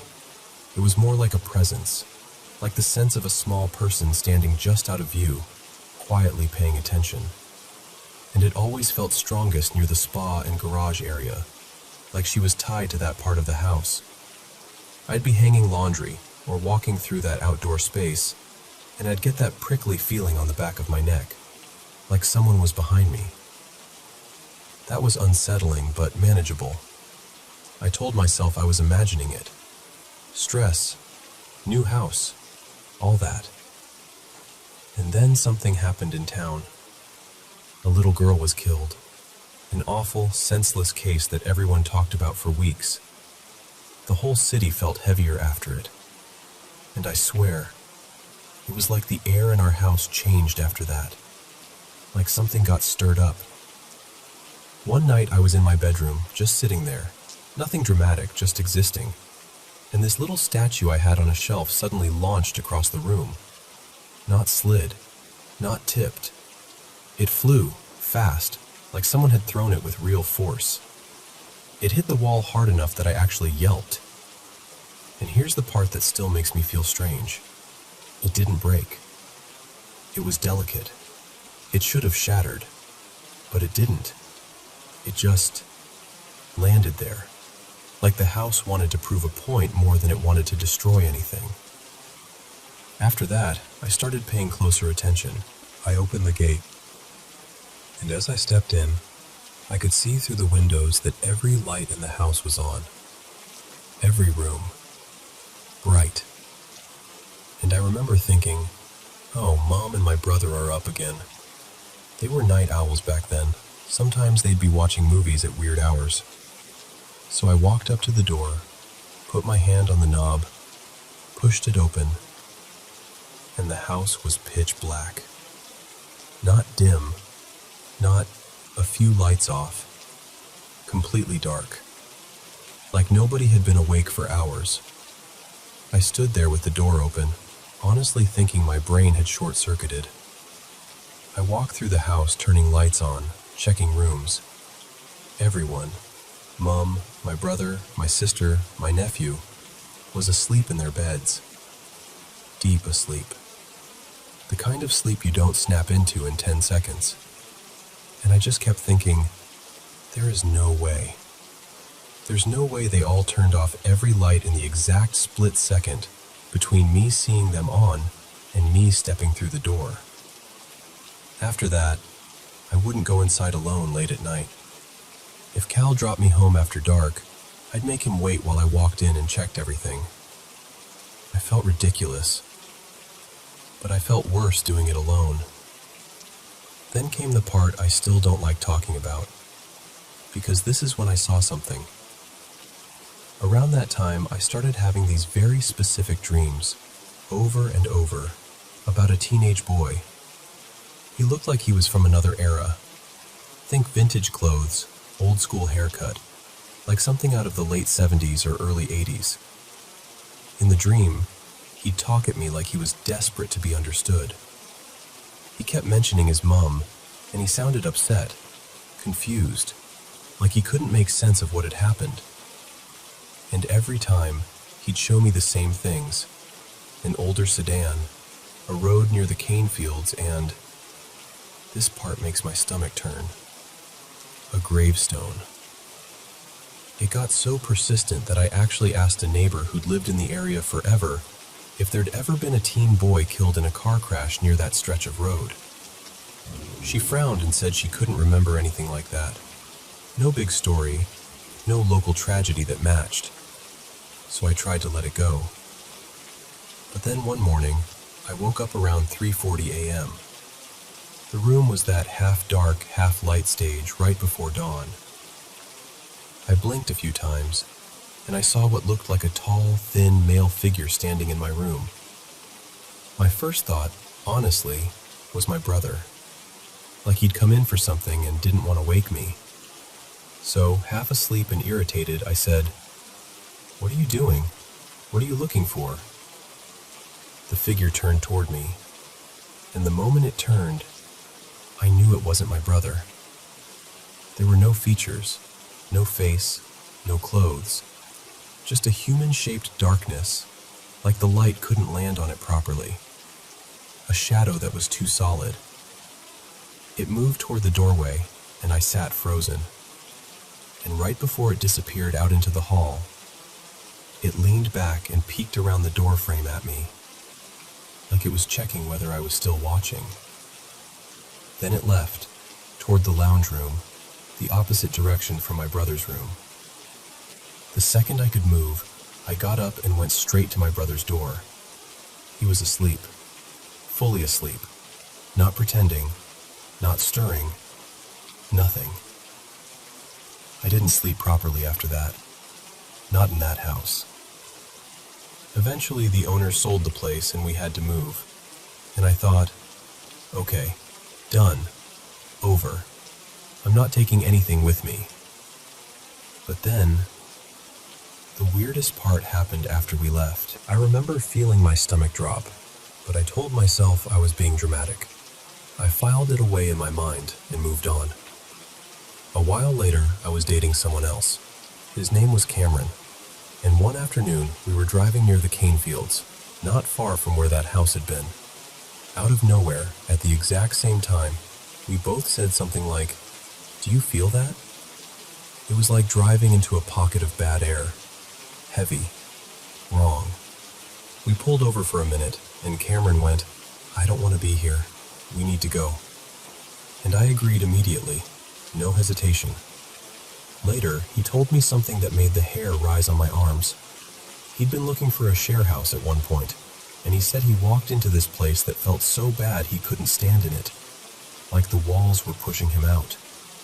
When he described it, layout, outdoor area, garage, I went quiet, because he was describing that house, the one I'd lived in, and I had never told him, not a single detail. That's when I went back to the archives properly. I went to the library and pulled microfilm, hunting the original story. And there it was. The murder-suicide had happened 2 houses down from where we lived. According to the report, the mother was believed to have harmed the children, put them in the car, and driven toward the cane fields where it ended. And the photo in the article showed the car. It was the same kind of car from my dreams. The same shape, the same era, the same unmistakable silhouette. And the location, where it was found, was exactly in the direction the boy in my dreams kept pointing toward. And the little girl I always felt near the garage and spa area, that lined up too. The direction their home would have been from ours, just down the street. I sat there staring at the grainy print, feeling like someone had finally pulled back a curtain. I don't know if those kids ever set foot in the house we rented. Maybe they were friends with previous owners. Maybe they played there once. Or maybe, in whatever reality exists beyond ours, 2 doors down isn't a big distance at all. After I found out, I drove past the area one last time. I didn't make a scene. I didn't tell anyone I was doing it. I just sat in my car and quietly said I was sorry. Sorry for what happened to them. Sorry they weren't safe. Sorry they were still lingering around places that didn't feel like home. And I kept thinking about how the activity in the house seemed to spike after the modern-day tragedy in town. Like hearing about another child being hurt stirred something in them. Like it reminded them of themselves. Even now, I notice that house seems to change hands often.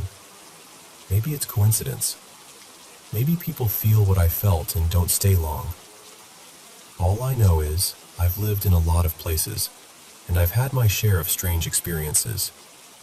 But that house, with its two backs, its locked spa, that creepy little tool room, and the feeling of a young girl watching from the edge of your vision, that one stayed with me.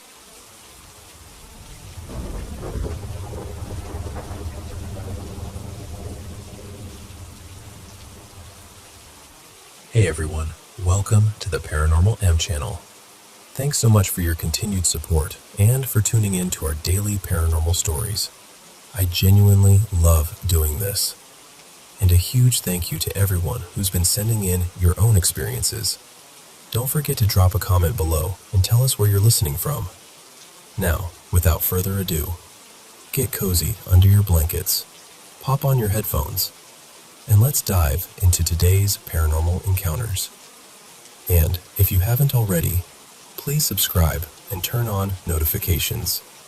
So, I've got two stories from growing up that still sit in the back of my mind like a song you can't quite place. I'm not someone who goes looking for paranormal stuff either. I've always been pretty practical about it. But these two moments, they happened in a way that still feels weirdly solid. First, a little setup. I grew up in this really old house, old enough that when my family added on to it, we had to deal with historic paperwork and all that. It wasn't like the place was constantly creepy. No cold spots, no slamming doors, none of the classic haunted house stuff. Honestly, it mostly just felt like a house that had been around a long time. When I was in second grade, my bedroom was at the end of a hallway. My parents' room was right beside mine, with our doors almost touching at the corner. Down the other end was my little brother's room. He was in preschool then. The bathroom sat between us, kind of like the hallway's midpoint. And for whatever reason, I always slept with my door open. I hated the feeling of a closed door at night. Even as a kid, I couldn't explain it. It just made me anxious. One night, I woke up to the sound of a toilet flushing.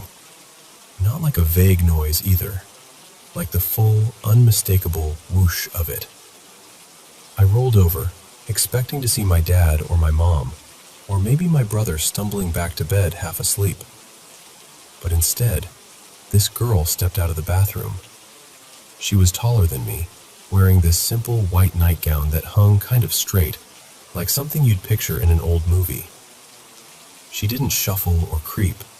She just walked like it was normal, like she belonged there. She came down the hallway toward my room, and then, right before she reached my doorway, she turned to face the wall and stopped. And then she just stood there, breathing. But not normal breathing. It was heavy, deep, rough breathing, like she'd just run a mile, or like every inhale took work. Like she was pulling air in and pushing it out with everything she had.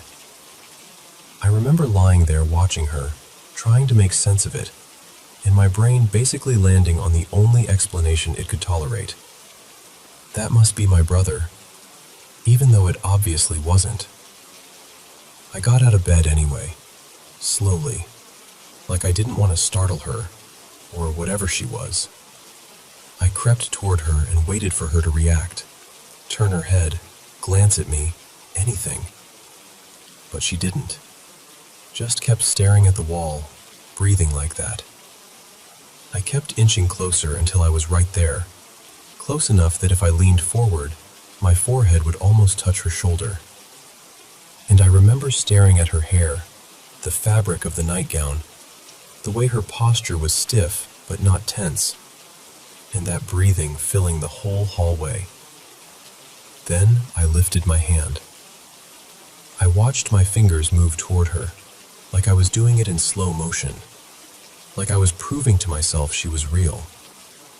And right before I touched her, I panicked. Not a screaming panic, more like my body suddenly decided, nope, absolutely not. I yanked my hand back and bolted into my parents' room. I woke my mom up in this frantic whisper, like, "Why is he standing in the hallway? Why is he out there?" And my mom, still half asleep, just went, "What are you talking about?"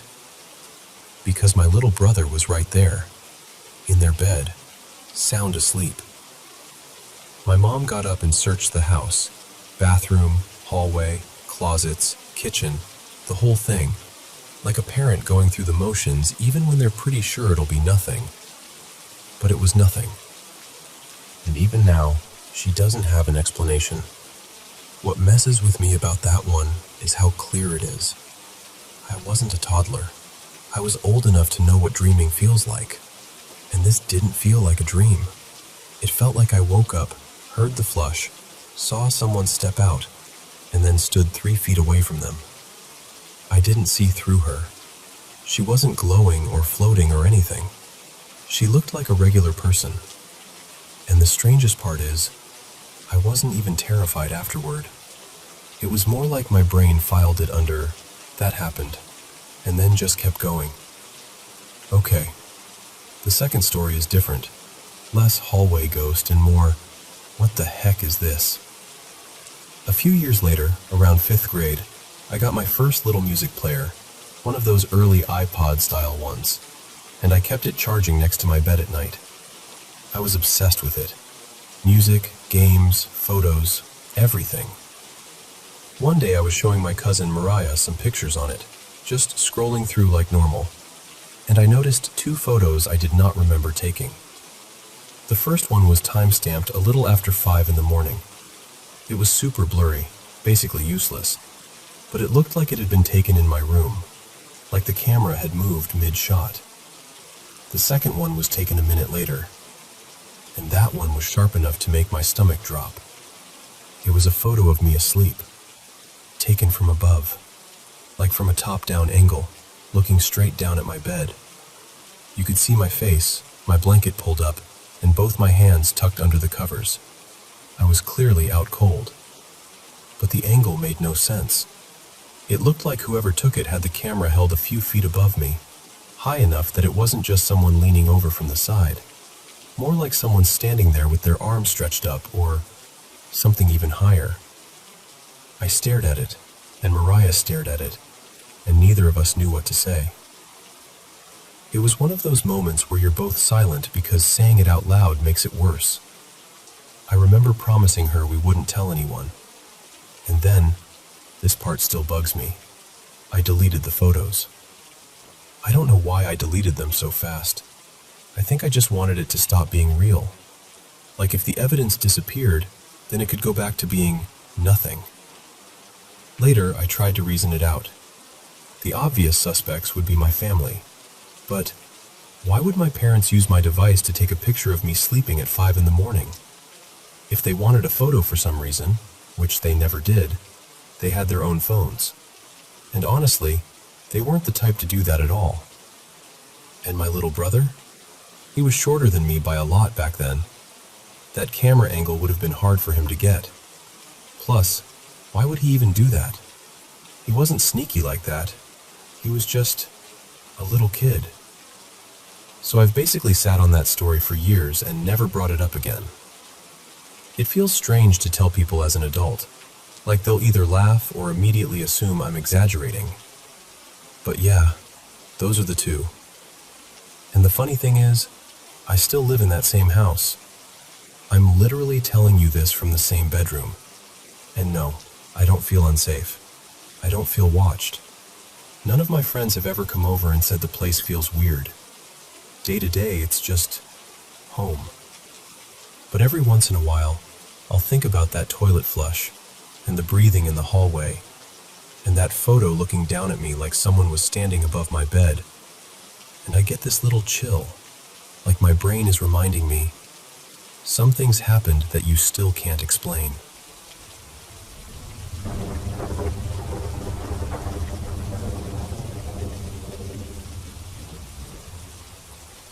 Hey, so I've got to tell you about this place that's been living in my head ever since I started asking questions. My husband's grandma, let's call her Ms. Inez, grew up in this modest little house sitting on a big stretch of land just off an old highway. Not Old Highway 90 exactly, but one of those long, sun-faded roads that feels like it's seen 1,000 lives. She didn't just visit there, she lived there forever. Decades, nearly her whole adult life. And the only reason she ever left was because the property got sold, and the new owner basically forced the whole family out. Like, just ripped the ground out from under them. But what really gets me is that, for as long as I've known my husband, Caleb, he's talked about that house in this very particular way. Not like, oh yeah, my grandma's old place, but like, it left a mark on him. He told me that when he was a kid, all the cousins would sleep together out in the living room. Blankets on the floor, bodies everywhere, that kind of chaotic family sleepover vibe. And he said he'd wake up in the middle of the night and see it. A huge black shape. Not a person exactly, not an animal either. Just this heavy, solid darkness hovering above him. And the creepiest part is how long it would stay. Like it wasn't a flash, it wasn't a nightmare moment. He swears it would hover there for hours, and then it would disappear right before sunrise. Like it had some kind of schedule. And listen, Caleb's not easily rattled. He's the type who stays calm in situations where most people would panic. So when he tells me this is one of the only things that still makes his skin crawl, I take it seriously.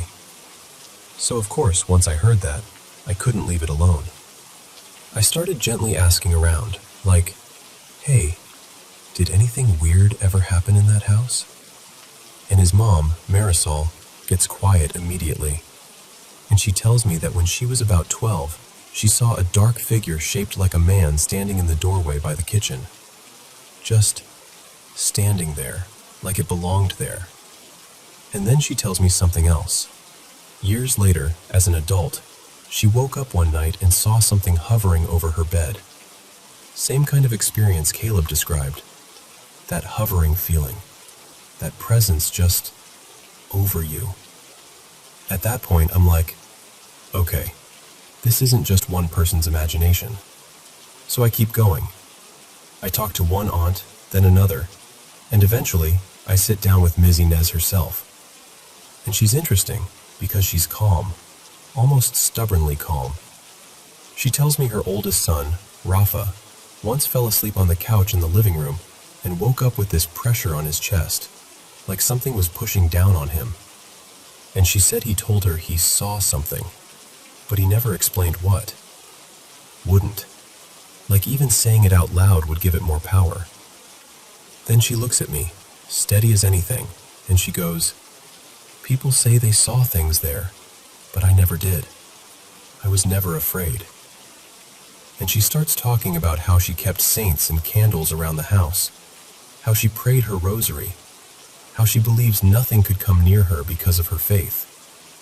And you can tell she truly believes that. Like it's not a performance. It's her armor. But then, she tells me the part that chilled me more than the hovering thing. She says she used to hear footsteps. And then she drops this detail so casually, like it's just part of the weather. Before her father bought the house, he told her the previous family had left because their son had died there.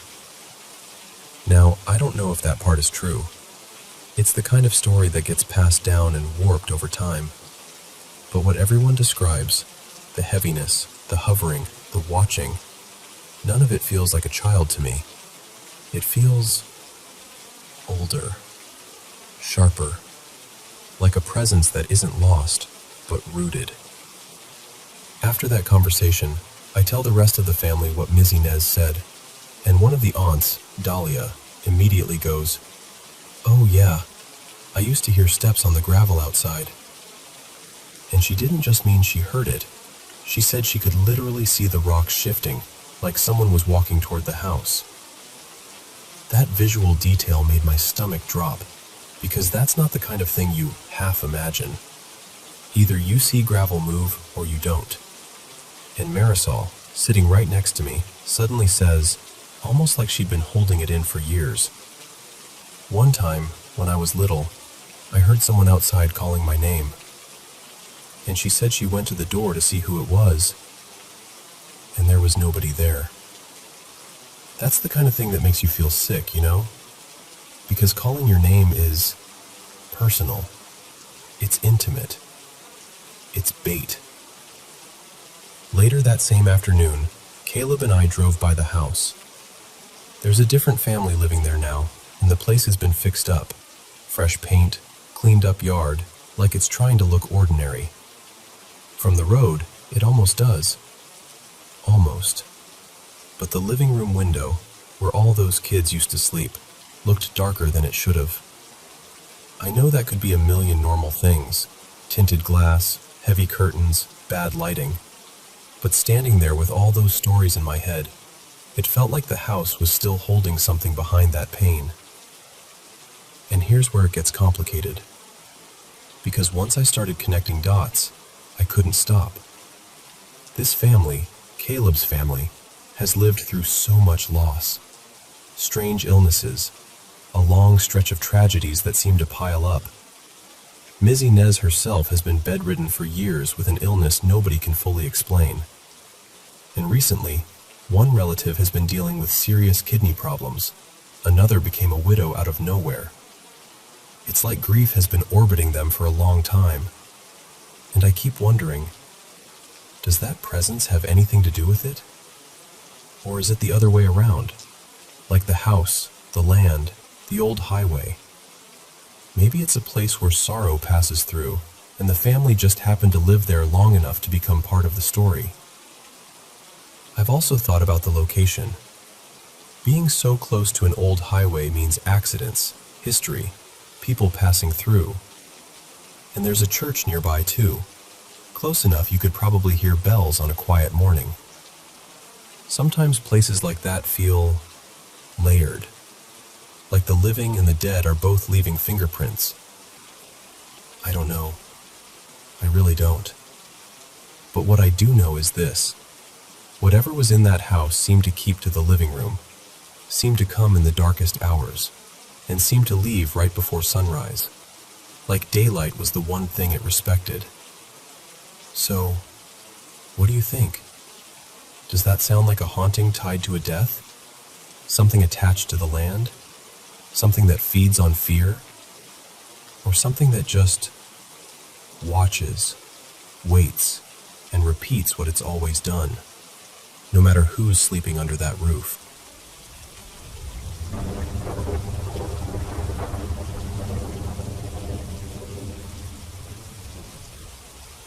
So, before I tell you what happened, you should know this. I'm not new to weird stuff. I'm the kind of person who wants there to be a normal explanation first. I'll reach for logic, science, sleep deprivation, anything, before I start calling something paranormal. But what happened this morning, I'm still unsettled. Like I can feel it in my body even now. I live in this pretty average apartment complex on the edge of a busy city. Nothing remote, nothing spooky on paper. Just parking lots, streetlights, people coming and going.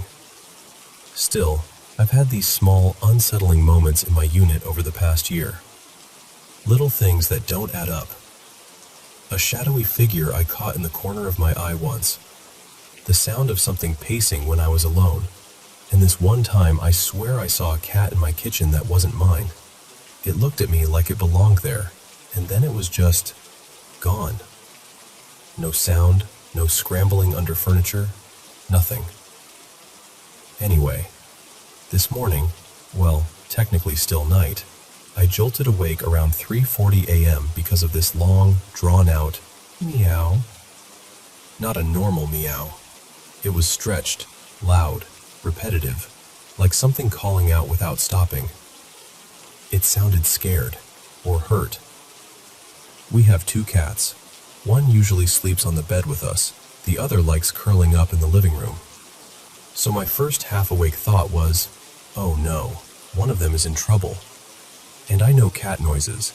I've had cats my whole life. This wasn't a heat yowl. It wasn't playful. It had that edge of panic. I checked on both of mine, both totally fine. Which is when I realized the sound was coming from outside. I went to the window and leaned out just enough to listen. The sound was coming from directly below, like right under our unit. We're on the second floor, and the porch below us belongs to this guy named Marcos. Quiet neighbor, keeps to himself. I stood there for a second debating whether I should even go down, because it was early and I didn't want to be weird. But that meowing wouldn't stop. It didn't sound like something you ignore. So I slipped on shoes and crept outside. When I reached Marcos's porch, the porch light was already on. That made me pause. Like, why is your light on at almost 4 in the morning? But the meowing had stopped the second I got close, which somehow made it worse. You know how silence can feel louder than noise? I peeked over the little porch wall and saw a cat sitting there, pure white, almost glowing under the light. At first, I couldn't see its face because it was angled away from me, staring at the corner like it was watching something I couldn't see. I tried to get its attention like you normally would. The little pss pss pss, tongue clicks, soft talking. Nothing. Not even the tiniest ear flick. That's when I went back to my unit and grabbed a couple treats, thinking, okay, maybe it's hungry, maybe it's stuck, maybe it's somebody's cat that got locked out. I came back down and gently tossed a treat right in front of it. It landed so close it could have bumped its whiskers. Nothing. No head movement, no sniffing, no blink. Not even that little shift cats do when they're pretending not to care, but they totally care. It was like it didn't register the treat at all. And then I noticed it was trembling. A steady shake through its body. It was chilly outside, mid-50s, but not freeze and shake like that cold. Still, I told myself, maybe it's sick, maybe it's injured, maybe it's terrified. So I stayed, even though something in my chest was starting to tighten. I kept talking to it, soft and slow. Hey, sweetheart, it's okay. Are you lost? Are you hurt? Slowly. Too slowly.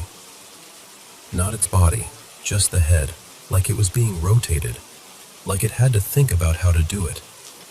The shaking got worse as it turned, and I remember this really specific, awful thought popping into my mind. Please don't look at me. Please don't look at me. But it did. It turned just enough for us to make eye contact, and I swear to you, every instinct in me screamed. Because its eyes were wrong. Not kind of weird for a cat. Not dilated pupils. Not maybe the light is hitting them strangely. Wrong in a way my brain did not know how to file. They looked human. Full-on human. The shape, the round pupils, the way the iris sat, bright, clear blue. Like someone had taken human eyes and placed them into a cat's face. And I know how dramatic that sounds. I hear myself saying it and I hate it. But that's the closest I can get to what it felt like.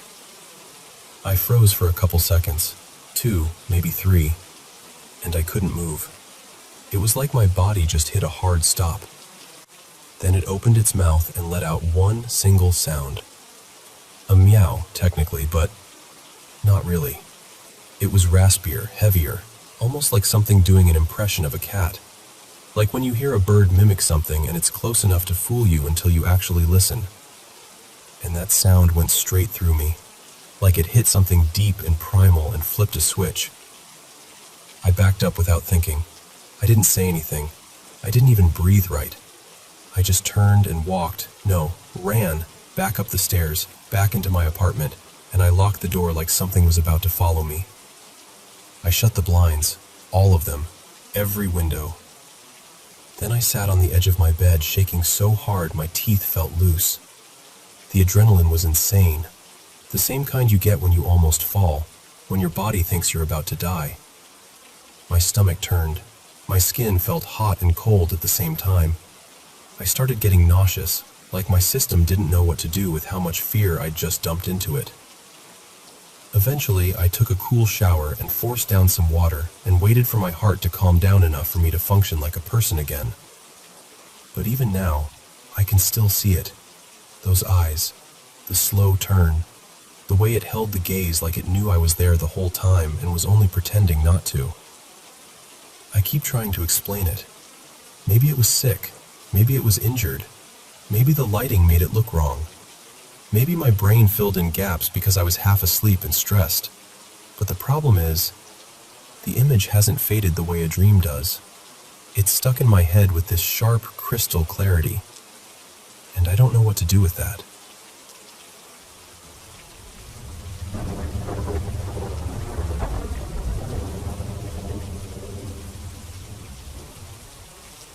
So this happened last summer, and I'm not exaggerating when I say it still creeps me out in a way I can't quite shake. I was on a road trip with my sister Marina, her partner Jules, and their dog Otis. We were driving through southern Oregon into northern California, those long stretches of trees and mountain road where it's gorgeous, but it can also feel weirdly quiet.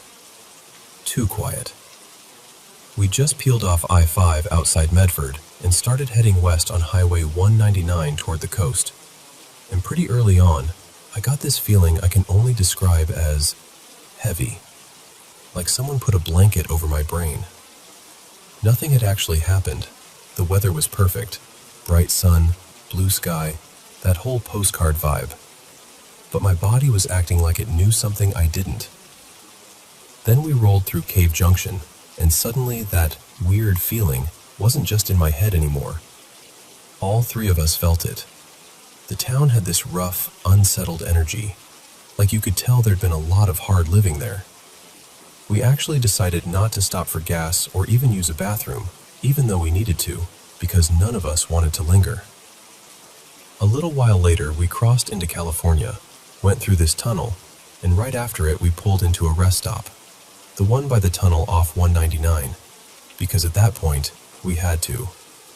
No more toughing it out. When we pulled in, it was broad daylight and the whole rest area was pretty empty. I remember thinking, okay, good. Quick stop, in and out. Except the first thing we noticed was this white dog. It was wandering around the pet area alone. No leash, no collar. Kind of a stocky mix. Maybe pit bull, maybe something else. And there was no owner in sight.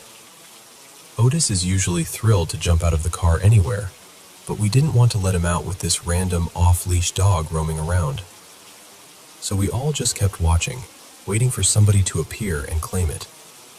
Marina and I went to the restroom, and right near the entrance, partially blocked by this divider wall, there was a van with its side door open. A woman was leaning into it, digging around like she was looking for something, and a man was yelling at her. Not joking yelling, angry, sharp. And there was music blasting, loud enough that it felt like it filled the whole building. What's wild is I remember the song clearly. It was a familiar rap track, the kind you instantly recognize, and I remember thinking, of course this is the soundtrack to this vibe. Inside the bathroom, while I was washing my hands, my sister stood in the doorway holding it open. From there, you couldn't actually see the van because that divider blocks the view, but the music was still just as loud. We were in there for maybe 10, 15 seconds longer? Not long at all. We step out, and the music is different. Not faded, not quieter, just different, like it had jumped tracks mid-thought. I didn't even look back toward the van because I wanted to be done with the whole rest stop energy as fast as possible. We go back to the car. Jules heads into the restroom while Marina and I stay in the front seats watching the dog area like hawks. And that's when we notice the only other vehicle parked near us. This older sedan, idling. A man got out. To me, and to Marina too, he looked older. Big white beard, plaid shirt, kind of weathered, like someone who'd lived outside a lot. He stood there calling for the white dog like, come on, that kind of thing. But the dog didn't even react. Not a glance. Nothing. Which made both of us immediately think, that is not his dog. He went back to his car, grabbed a dog bowl from the back seat, and walked toward the restroom like he was going to fill it with water. Then he came back, sat with his car door open, and kept calling. And then, this is the part that makes my stomach flip even now. We start to pull out, and suddenly, the white dog is gone, the man is gone, and the car is gone. Just gone. No engine sound, no backing out, no driving past us, nothing. And here's why that matters. The rest stop is basically a big loop.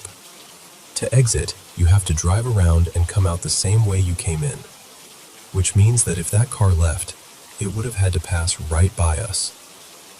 Marina and I both reacted at the exact same time, like, out loud. Where did he go? I was literally watching him. Because we were watching.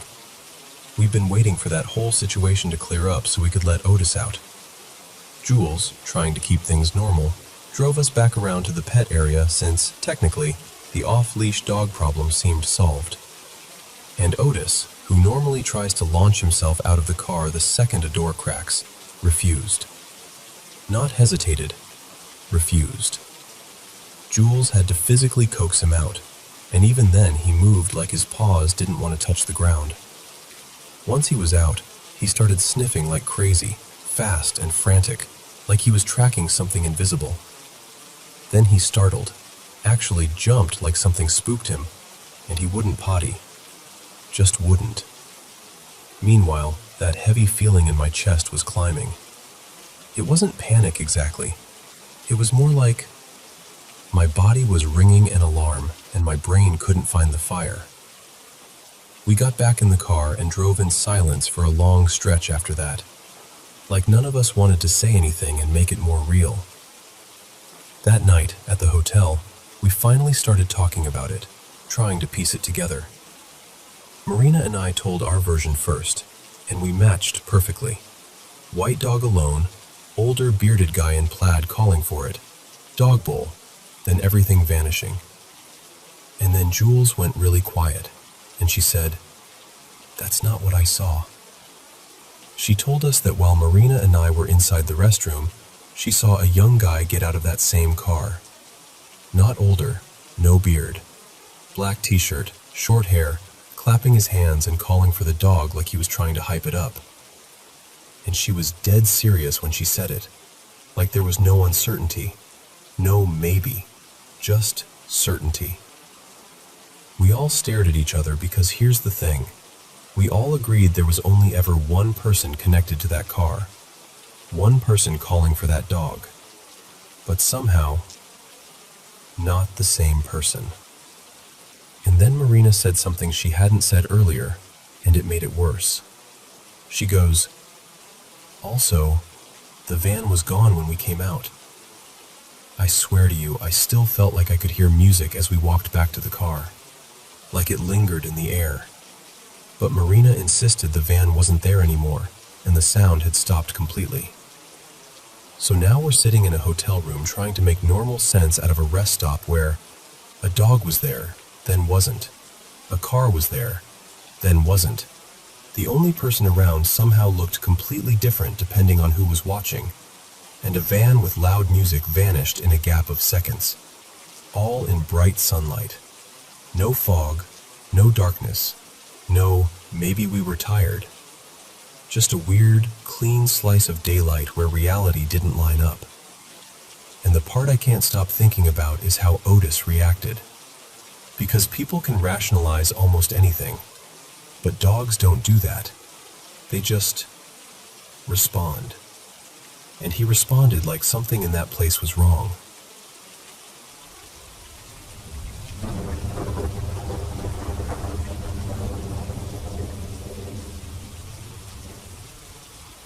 Okay, so this happens to me all the time, like daily. But let me just tell you about this week, because it's such a perfect little highlight reel of the universe going, "Oh, you thought you were safe? Cute." So the other morning, I'm in this ridiculously good mood over something so small. I'm thinking about my tea, just a basic black tea, nothing fancy. made in this random winter-themed paper cup I grabbed from the cabinet. And I'm weirdly excited, like genuinely excited. I'm standing there thinking, why am I this happy about tea? But I'm not questioning it because, honestly, a good morning is a good morning.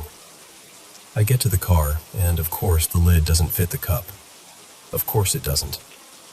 And I'm like, no worries, babe, I came prepared. I have a backup tumbler in the passenger seat, because I'm learning, I'm adapting, I'm thriving. And the universe is like, love that for you. 1 minute later, my cup develops this steady leak that turns my cup holder into a tiny, sad bathtub. Just quietly, persistently, like it's doing it on purpose. Later that same morning, I'm feeling cheerful again because I found leftover mango in the fridge. Perfectly ripe, sweet like candy. And I'm like, yes, I'm going to freeze this for smoothies. I pop it into a freezer container, snap the lid on, feel all accomplished, and literally have this happy little thought like, yum, future me is going to be so grateful. I open the freezer again maybe 20 seconds later and, tell me why, the container launches itself out like it's been waiting for me. It hits the floor and shatters, like it's glass. Pieces everywhere. Mango chunks skidding across the tile like my life is a cartoon.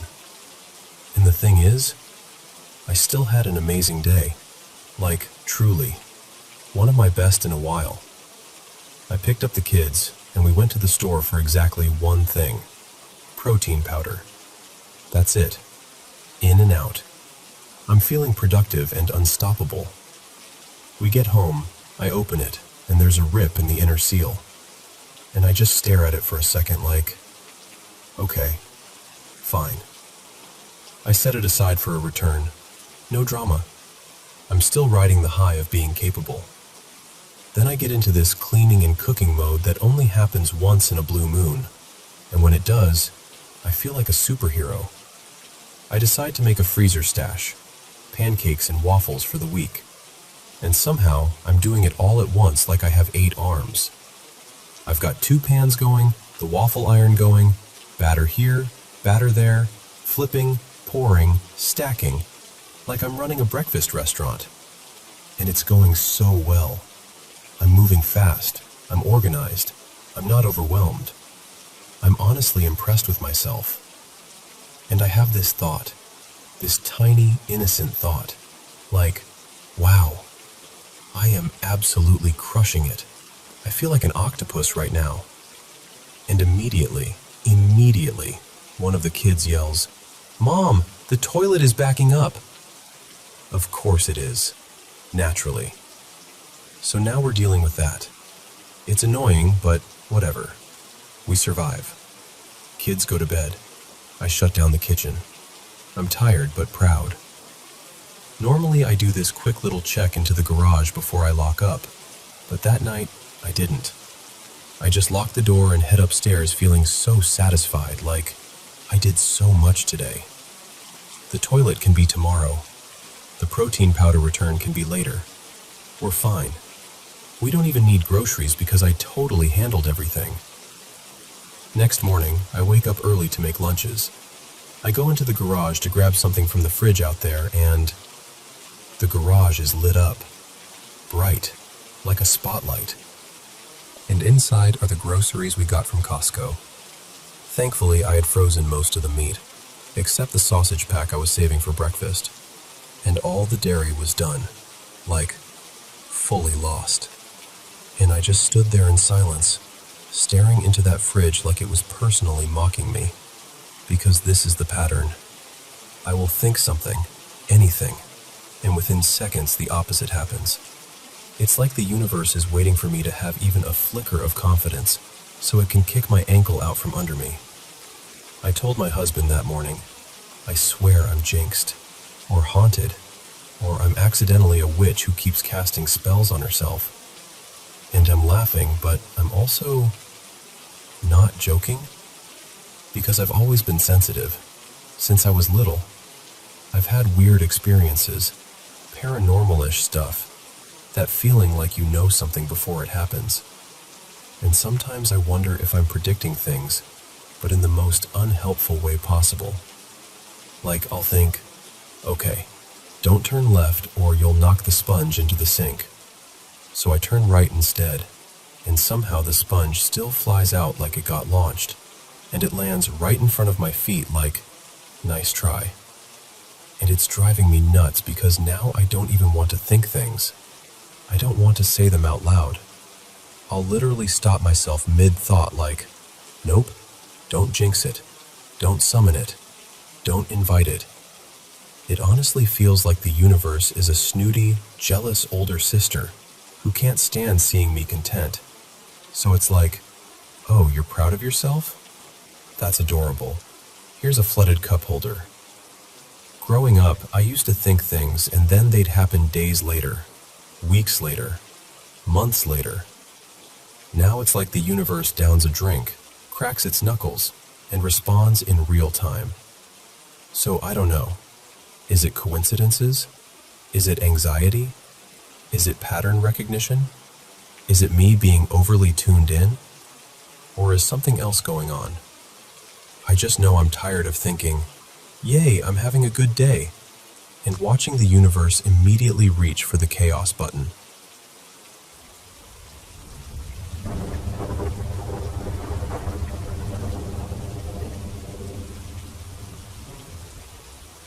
Hey, thanks for being here with me. I've never really known how to tell this story out loud, but I'm going to try. Like I'm sitting across from you, and you've got time, and I can finally breathe through it. A couple years ago, back when I was about 30, I hit a point where my mind wasn't a safe place to live in anymore. I tried to hurt myself. It's hard to even say that sentence without my throat tightening. I ended up in the ER, and after that, everything came back in fragments, like broken glass you're afraid to pick up. The first clear thing I remember is flashing lights and confusion. Someone in uniform trying to calm me down, trying to get something dangerous out of my hands. It all felt unreal, like my body was there but my spirit was floating above it, watching. After that, things got complicated. I spent a short time in a psychiatric unit, and then I landed in a holding facility. I'm not going to dig into every reason I got to that point. Just know this. Life had gotten heavy in a way I didn't know how to carry. I was exhausted from being myself. The first few days inside were the worst. Not because of the place itself, though it wasn't gentle, but because I was trapped with my own thoughts. I kept circling the same dark question. How do I make this stop? They knew I was at risk too. Guards kept checking in, the door slot opening every so often, that quick look, that quick question. It was like being watched and still feeling completely alone at the same time. Then the third night came. There was a storm. You could hear it in the building. Wind worrying at the corners, rain hitting metal like handfuls of gravel. I was on the top bunk, and near my head there was this window that didn't seal right. Cold air poured in like it had somewhere to be. I was shivering so hard my teeth ached. And I remember thinking, so clearly, I can't do this. I can't do one more minute of being me. I tried to shift around, pulling my thin blanket up, turning on my side. And as I closed my eyes, this is where it gets strange. My whole vision went white. Not like a light bulb or a flash, more like being inside a soft brightness. And in that brightness, I saw something that looked like a cushion or a veil, silky, pearly, moving as if it was floating in water. It had that shimmering color you see on seashells. Draped over it were these delicate silver threads all woven together, and every so often there were little stones set into them, like tiny drops of emerald, ruby, and crystal catching the light. It was rotating slowly, like it had its own calm gravity. And the wild part was, it felt like the light was responding to me, like I was part of it, not just looking at it. I opened my eyes fast, like, okay, what was that? And in the spot where that glow had been, There was just a plastic bag caught in the bars. The wind kept tugging at it, stretching it into different shapes. For a second, it looked like a figure with open arms. Now, I'm not a religious person. I'm not here to preach anything to you. But I've always been open-minded, and in that moment, I just stared. My brain tried to file it away as coincidence, as stress, as my mind misfiring. I closed my eyes again, and it was still there. But this time, it wasn't only light. This time it felt present, like something had leaned close. And the cold, listen to me, the cold actually left. Not gradually, not I calmed down a bit. It left, like somebody had wrapped warmth around my ribs from the inside. I felt heat, real heat, spreading through me. And with it came this sensation I don't have better words for. It wasn't happiness. It wasn't relief. It was love. But not the kind people argue about or bargain for. Not the kind that comes with conditions or history or debt. It was so pure it made me realize I'd never fully felt it before. The only comparison I've ever been able to come up with is this. Imagine someone who's been blind their entire life, and suddenly, they can see. Not just shapes, colors, depth, faces, the whole world. That's what it felt like in my chest and my soul, like a missing sense turning on. And it happened fast, maybe 20 seconds total from start to finish. But in those seconds, something in me rearranged. Then it vanished. I opened my eyes again, and the bag was still snagged there, now twisted into some other random shape, just plastic and wind. The storm kept raging like nothing extraordinary had happened. The room was the same. The bunk was the same. My life was still a mess. But I wasn't the same. Because here's what changed.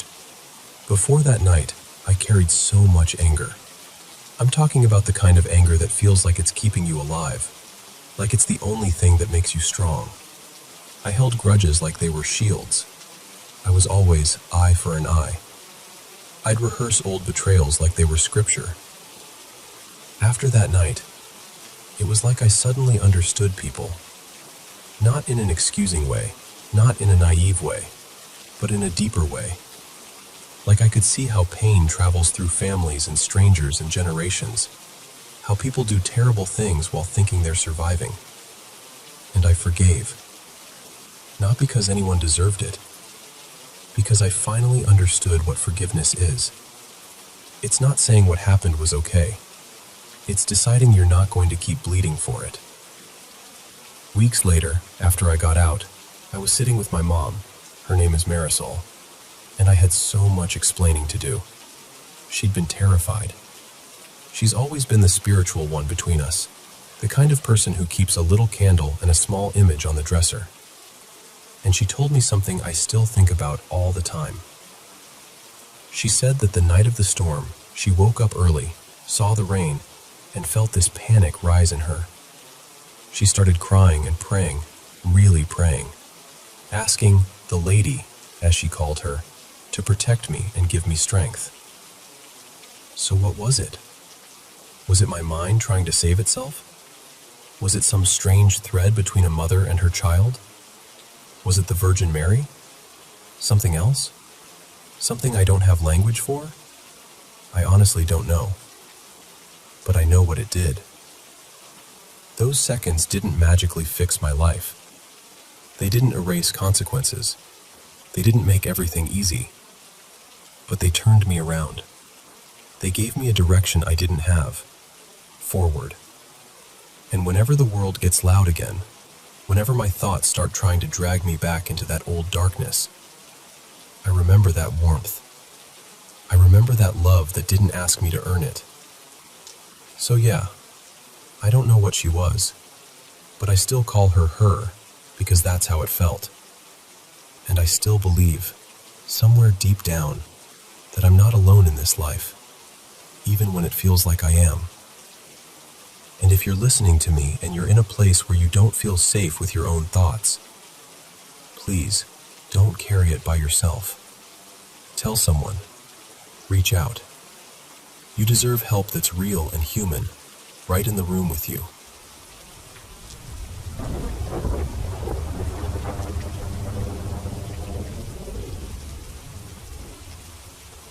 So, this happens to me daily.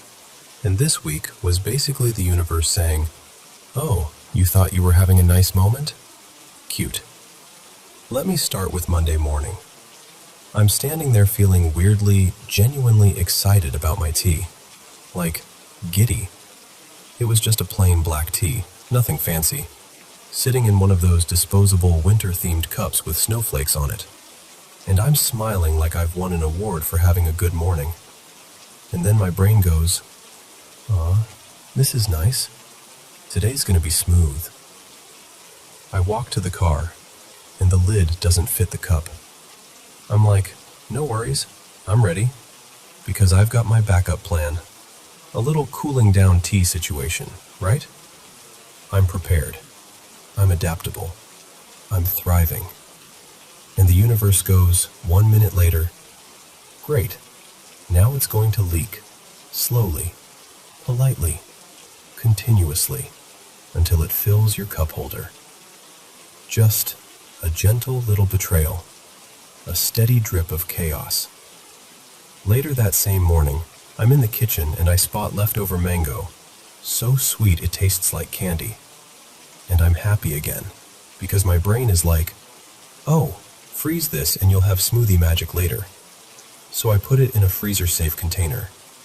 I even check it later like a proud little squirrel. Yep, frozen. Perfect. Back into the freezer it goes.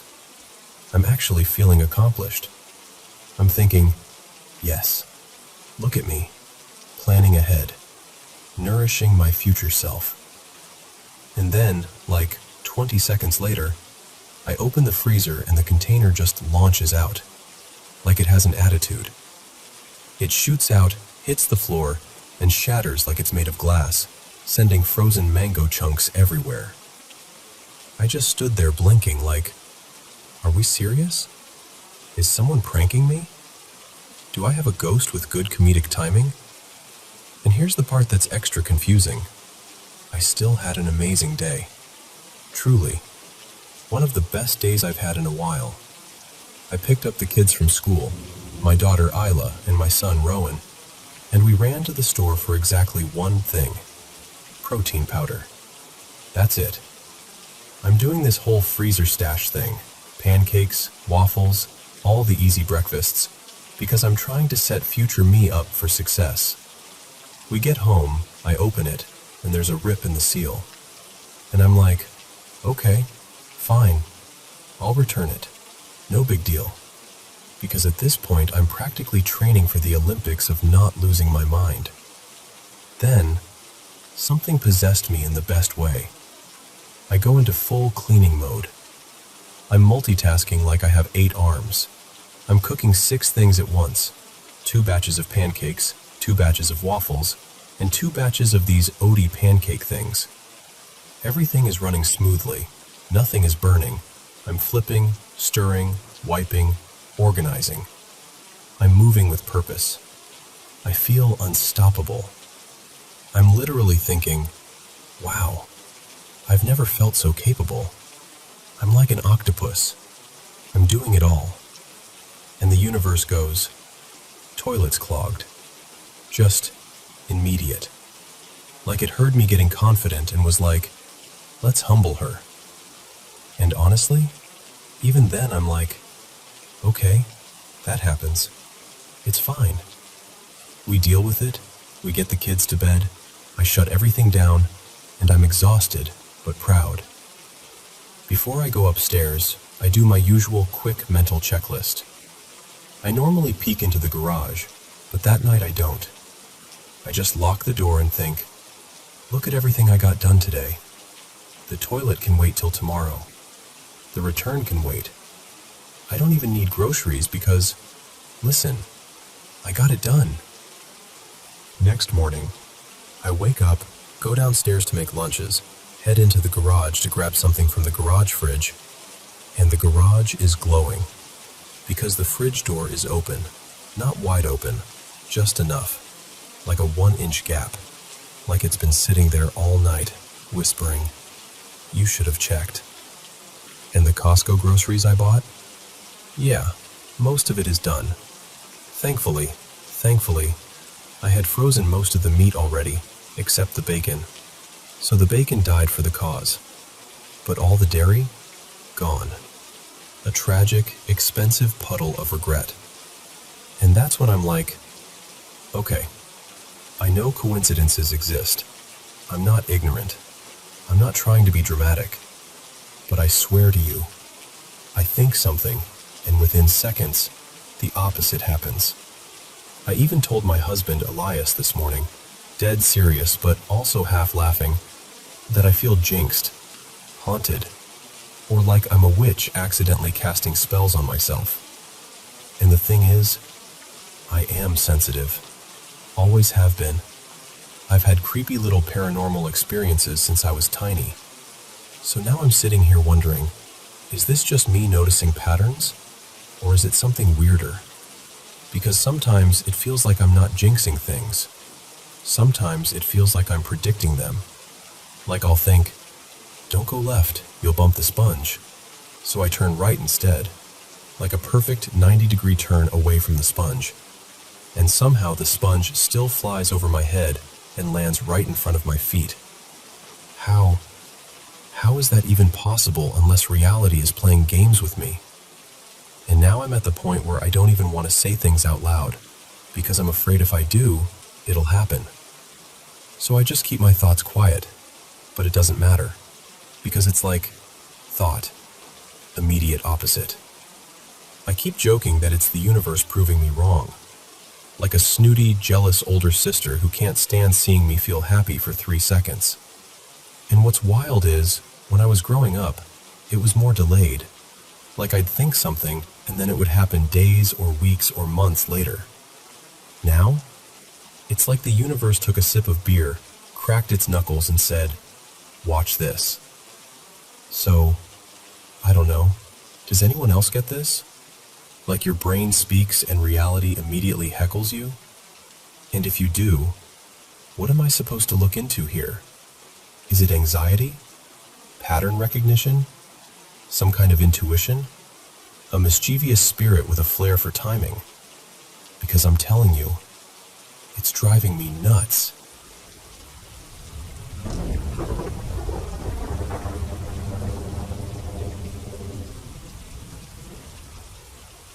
Hey, okay, so please be gentle with me here, because I'm honestly not even sure I believe what I'm about to say. I moved into this house a couple months ago, and I've been renovating it basically non-stop. It's an older place, early 1940s, maybe late 1930s, and it's definitely been updated over the years, so it's not like I walked into some creaky, cobwebby horror movie set. It looks normal. It should feel normal. But it doesn't. I've lived in a lot of different places. I'm used to the weird little new house adjustment period. Different noises, different layout, your brain learning what's safe and what's just unfamiliar. Except this is different. It's the first time I've ever felt genuinely uneasy in a home, like the space itself is watching me learn it. The first thing is this sound, this really specific flop noise, like something heavy being pushed through a mail slot and landing on the floor. You know that dull smack paper thud? That exact vibe. Except every time I go to check, there's nothing. No flyer, no envelope, not even a draft moving a loose bit of paper. And here's the part that makes me feel a little ridiculous. The sound doesn't seem to have a fixed location. It kind of moves. If I'm on the stairs, it sounds like it came from the hallway. If I step into the hallway, suddenly it's like it came from the stairs. Like it's always just out of reach, always landing in the next place I'm not. I've tried to recreate it, Doors, floorboards, pipes, the radiator, everything. Nothing matches. And then there's the feeling. I'll just be walking around, holding a paint roller, carrying a box, doing completely normal things, and it hits me. That prickling sensation that someone is standing behind you. Not in a dramatic way, in a quiet, steady way, like eyes on the back of your neck. So I do the logical thing. I turn around. I check rooms. I open cupboards. I prove to myself over and over that there is nobody there. And still, I can't shake it. Sometimes it's strong enough that my body reacts before my brain does. Like I'll get this sudden shiver, full body, involuntary. Or that heavy pressure behind your eyes, the kind you get right before tears show up. Except I'm not sad.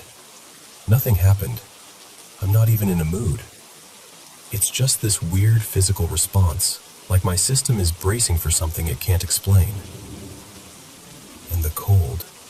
God, the cold is unreal. I've stayed in places with terrible insulation, old windows, drafty everything. I'm not precious about it. Normally, I'm a put on a hoodie and get on with it person. But this house is different. Even on mild days, it feels like the warmth gets swallowed. The heating works, sure. When I crank it, it heats up. But the second it's off, the chill sinks back in like it was waiting. It's not just winter cold. It's that kind of cold that feels personal, like it's wrapped around the walls. Now, I know what you're probably thinking, because I've said it to myself 100 times. You're spooking yourself. And honestly, that might be true. I love creepy content. Those narrated scary stories, the true accounts, the late-night rabbit holes. I fall asleep to them sometimes. My friend Mr. Ballin is always like, you're basically inviting your imagination to go wild. And maybe they're right. But then I learned something that messed with me. Behind the house, there's a lake. More like a wide pond, really. And I'd always thought it was just scenic, quiet, the kind of place people walk dogs around. And apparently there's a local story about it. When I first heard it, I rolled my eyes. It sounded too neat, too classic ghost, like something from a cartoon. Pale lady, floating near water, tragic backstory, the usual. But after that, I started noticing how often I avoided looking out toward the lake at night. Not because I saw anything. I haven't. Not once. It's more like, part of me is afraid that the first time I do look, I'm going to see something I can't unsee. And that's where I'm at right now. Stuck between this is just stress and nerves and creepy podcasts, and why does it feel like the house knows when I'm alone? So tell me, what would you do? Because I'm trying to be rational. I'm trying to laugh at myself, but I'm also standing in this freshly renovated hallway, hearing that soft flop sound again, and feeling like I'm sharing the space with something patient. And I don't know if I'm scaring myself, or if I'm finally paying attention.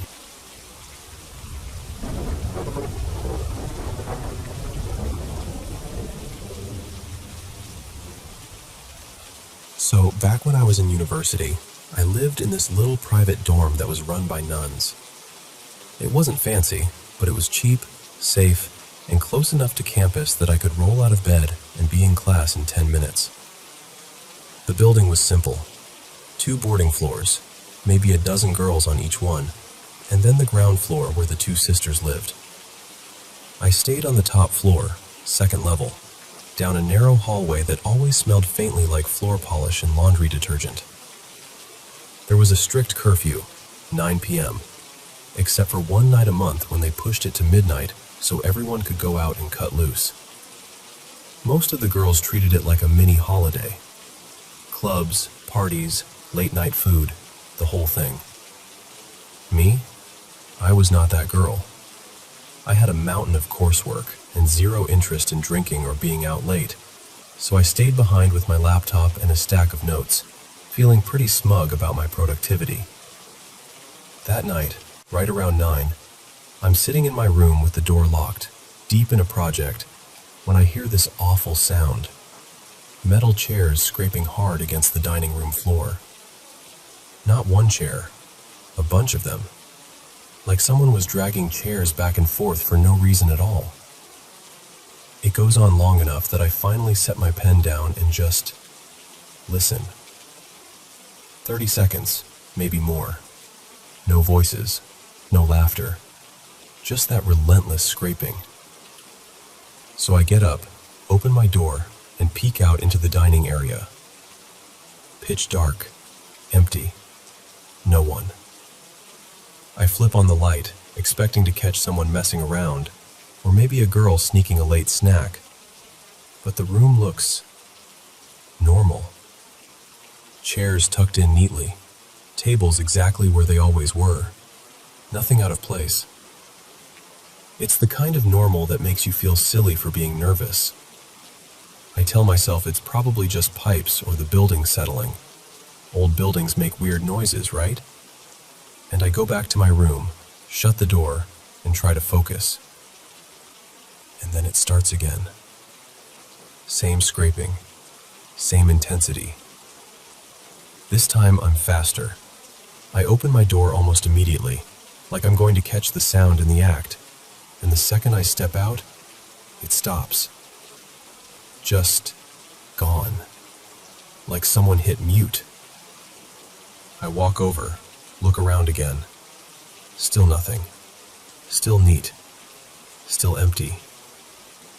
Now I'm officially unsettled. I knew most of the girls had left earlier. I'd seen them heading out in groups, fixing their hair in the hallway mirror, laughing, calling out quick goodbyes. But I still went up and down the second floor to check. Every door was closed. Quiet. Except for one other girl who had stayed behind to study too. Her name was Maria. Sweet, shy, always polite. I knock softly and ask if she's been moving chairs around or heard anything weird. She just stares at me, genuinely confused, and says, "What chairs?" Not in a joking way, not teasing. She looked like I'd asked her if the ceiling was on fire. When I described the noise, her face changed. Like she didn't want to believe me, but something in her was connecting dots she didn't like. She admitted she hadn't heard a thing, but she asked if I could stay with her for a little while anyway. Like she suddenly didn't want to be alone. So I did. We sat in the hallway for a bit, whispering about assignments, pretending everything was normal, both of us listening too hard to every tiny creak. Eventually, she went back into her room, and I returned to mine. I tried to laugh it off. I even managed to get a few solid hours of work done. Then midnight came.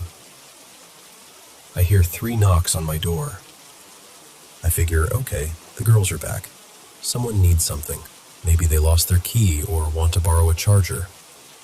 I open the door. No one.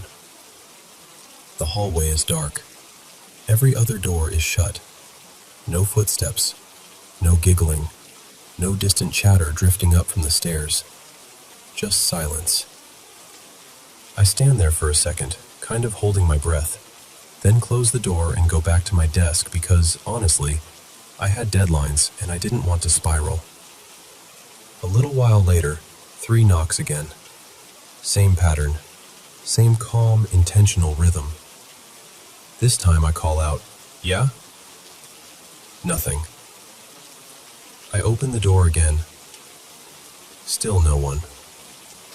Now I'm irritated and nervous at the same time, because the most logical explanation is that someone is messing with me. But the hallway is empty, and I don't hear anyone running away, and the building is quiet in that heavy, late-night way. So I lock the door. And of course, because life loves timing, the 3 knocks come again. Knock, knock, knock. I sit frozen for a moment, then I lean close to the door and say, "Who is it?" No answer. Not even a breath. I don't open it this time. I just put my headphones on, even though I wasn't really listening to anything. I just wanted a barrier between me and whatever was happening outside that door. I stayed in my room the rest of the night. No bathroom trips, no hallway checks, nothing. I just waited for morning like it was a finish line. A few hours later, I started getting this awful stomach pain, sharp and rolling, the kind that makes you feel nauseous and clammy. I remember thinking, great, as if I needed one more thing. But I was too scared to step out into the hallway, so I curled up in bed and tried to breathe through it until I fell asleep. After that night, nothing happened again. But a few days later, something did change. Our dorm had a tiny chapel, and once a week a priest would come for a short service. That part was normal. What wasn't normal was what happened afterward. The sisters invited him upstairs, like all the way up to the boarding floors. I'd lived there over a year by then, and I had never seen that happen. Not once. I didn't know what he did up there. I was on my way out to class, and I didn't want to sound dramatic or superstitious, so I didn't ask. I just watched him pass by with the sisters, calm as could be, like this was just another item on the schedule. And that was it. No more chair scraping, no more knocking, no more weird, heavy silence pressing against my door. I stayed in that dorm for the rest of my time in university, years, and nothing like that ever happened to me again. But I still remember how it felt in that hallway at midnight, staring into the dark, realizing there was no one there, and knowing, deep in my stomach, that something had still knocked anyway.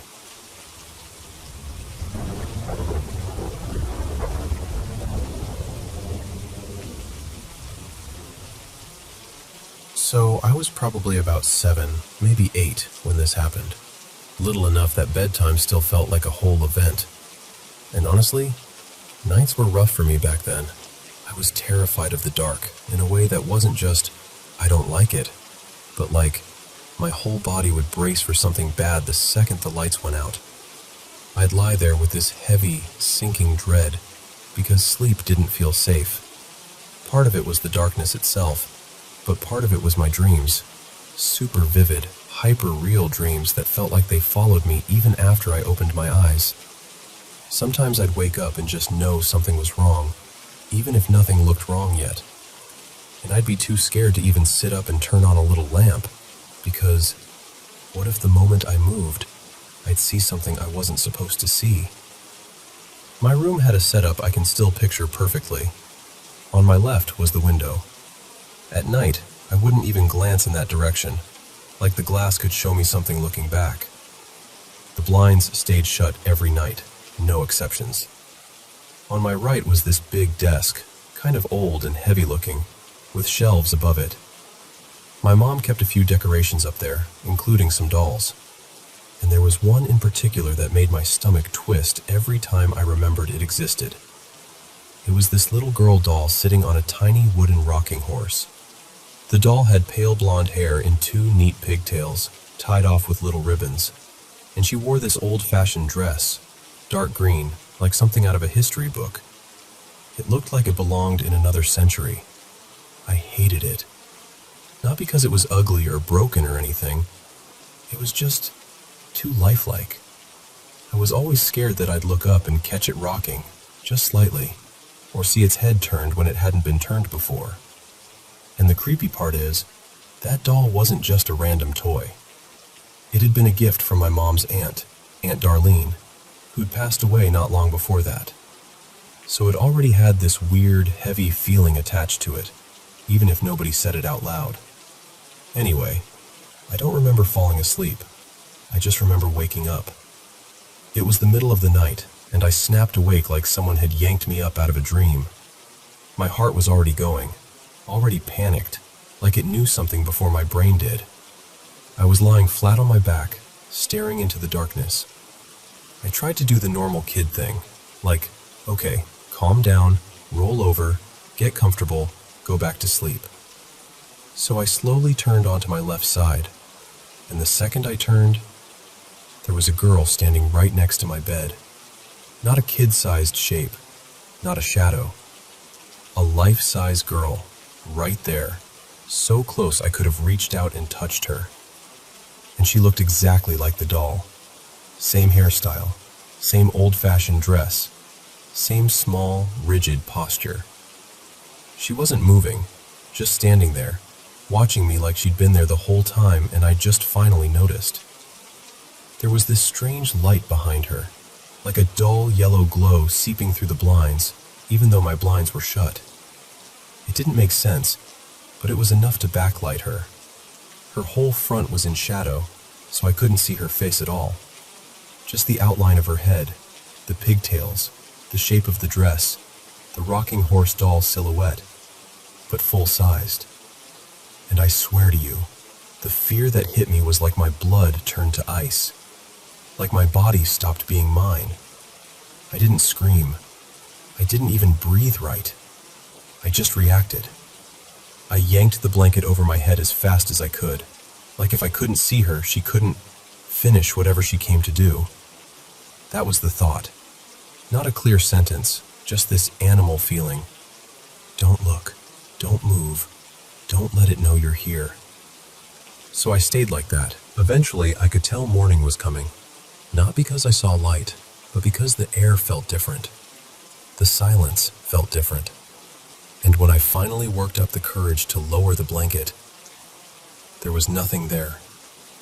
No girl, no glow, no sign anything had ever happened. The room looked exactly the same. Desk, shelves, the dolls all sitting where they always sat. But I didn't feel relieved.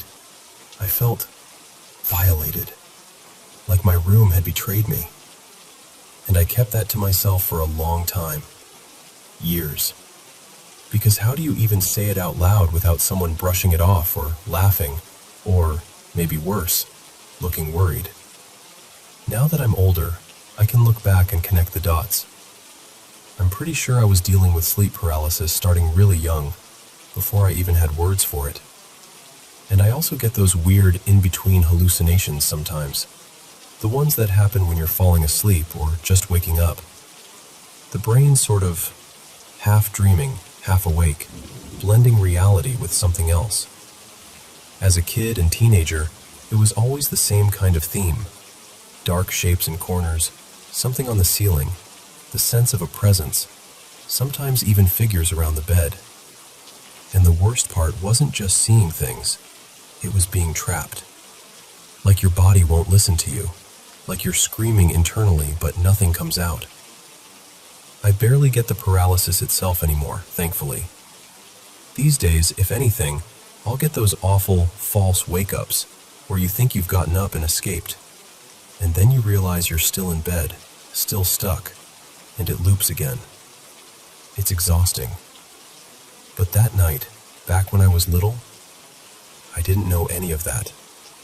I only knew what I saw. A life-size version of that rocking horse doll, standing beside my bed in the dark, watching me. And even now, part of me still wonders, was it only my brain misfiring in that half-awake state? Or was it something that chose the shape I'd fear the most, because it knew exactly what would make me hide?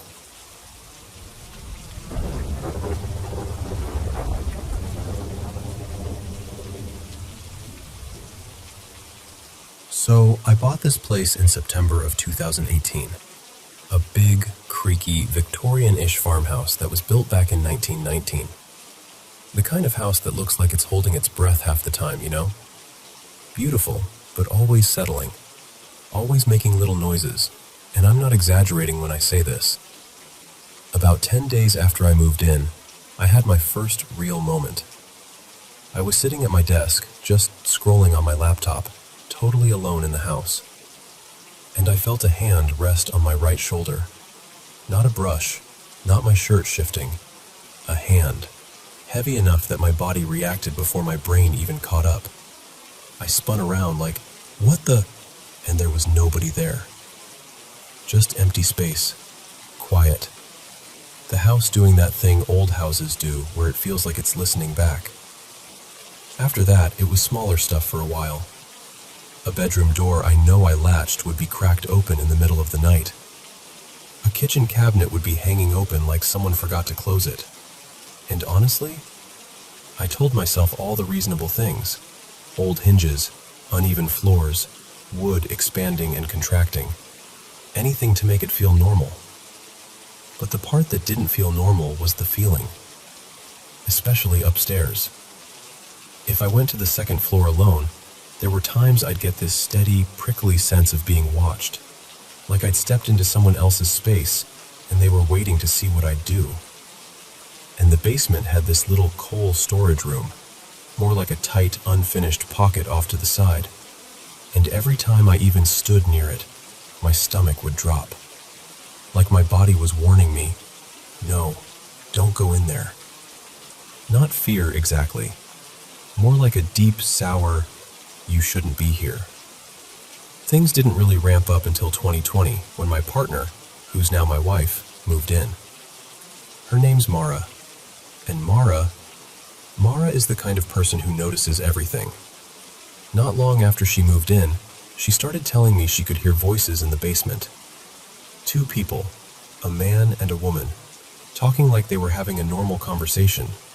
Not yelling, not whispering dramatically, just talking. Like the basement was a living room, and they were down there keeping each other company. Then she started seeing movement out of the corner of her eye, like someone stepping out of a doorway or crossing a hall. And when she'd turn her head, nothing. And here's the part that got under my skin. One night, kind of casually, she admitted she suspected the house had something going on before she even moved in. Turns out, she'd known people who knew the previous owners, and apparently the owner's kids used to talk about Granddad, like he was just around, like he was another member of the household. They'd say they played with him, and they'd laugh about how he always talked about treasure hidden upstairs, like there was something tucked away in the walls. I remember Mara telling me that and kind of smiling, trying to keep it light. But I also remember thinking, okay, so it's not just me losing it. And what's strange is, not everything about it has felt malicious. Some of it has been weirdly helpful. Mara has this habit, she used to anyway, of falling asleep on the couch and waking up with her back all twisted up. One day she told me, I can't keep doing that, I'm wrecking myself. And after that, a few different times when she dozed off out there, she got shaken awake. Not gently, not like a dream jolt, like someone actually put hands on her and went, hey, get up. And the timing, it was only a couple minutes after my alarm should have gone off. Like somebody noticed. Like somebody was like, you're late. That was the first time I heard them clearly enough to know it wasn't pipes or the TV or my imagination. There have been other moments too, moments that make your skin go tight. One night we watched Mara's purse get launched off this little shelf in the dining room. And I mean launched. It didn't just slip and fall. It had this upward arc to it, like someone flicked it up and over, and it went sailing across the room before it hit the floor. We both just stared at it like, did you see? Yeah, I saw it. Another time, I was sitting by the front door putting my boots on, and I heard footsteps coming down the stairs. Clear as day. Heavy enough to make the boards talk.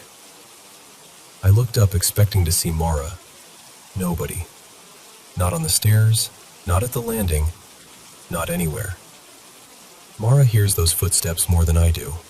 She's told me sometimes, in bed, she'll feel someone lean in, like a presence hovering close, checking on us. And she'll just say, softly, we're okay. And then she'll feel it pull back, and she'll hear the steps go back down. Like whoever it is just making sure we're safe. And then, this is where it gets even stranger. Around late 2021, we started seeing a cat. but not a real cat. It was this gray-black blur at first, always in the corner of my eye. I'd think, oh, it's the cat, and I'd turn my head and there'd be nothing. But Mara saw it more clearly. She swears she saw it fully sprawled out near the hallway like it owned the place. A couple of times, lying in bed, I felt something jump up onto the mattress and press against my side, like an animal curling up. I even reached down, half asleep, to pet it, expecting fur, warmth, that familiar little shift of a body breathing. Nothing. Just air. Mara told me when that happens, she feels the temperature drop on that side of the bed, like cold spilling across the sheets. And once she said she could feel it purring. Not with sound exactly, but with that vibration you feel through a mattress when a cat settles in and gets comfortable. And here's the weirdest detail. Our TV sits on a dresser, and sometimes the screen will start to sway, just slightly, like something is rubbing behind it. Like an animal slipping back there the way cats do, brushing and bumping and making things wobble. Since that cat showed up, since the ghost cat, I guess, I don't get that heavy, negative feeling as often. The house still has moments. Every now and then you'll walk into a room and the air will feel off, like you walked in mid-sentence and the conversation stopped. But it's different now. Less sharp, less hostile. And I don't know how to explain that without sounding completely ridiculous. But sometimes, it honestly feels like the cat changed the mood of the whole place. Like it softened something. Like whatever tension used to sit in the corners got chased out. The way cats somehow make a home feel lived in just by existing in it. So yeah, that's where we're at. We live in a beautiful old house with creaky floors, a basement that still makes me cautious, 2 quiet voices that seem to keep their distance, and a cat we can't prove exists, except for the way the bed dips, the air goes cold, and the whole place feels a little calmer when it's around.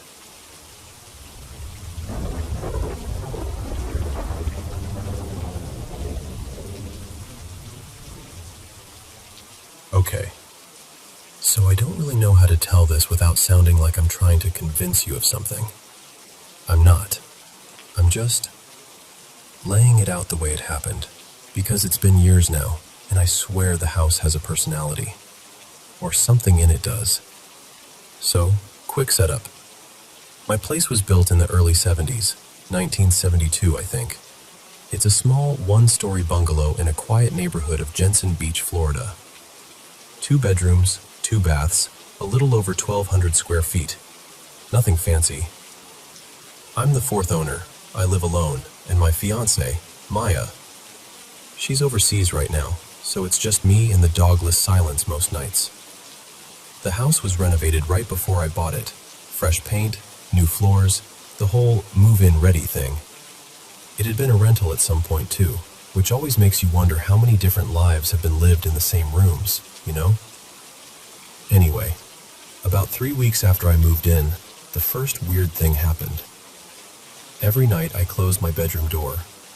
Not slam it, not dramatize it, just close it. Normal.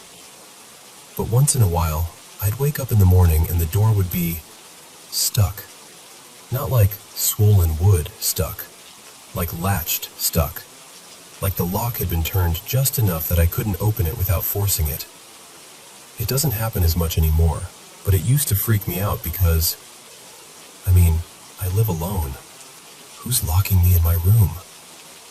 Then about 6 months after moving in, it started doing this thing with the door to the garage. That's my main exit.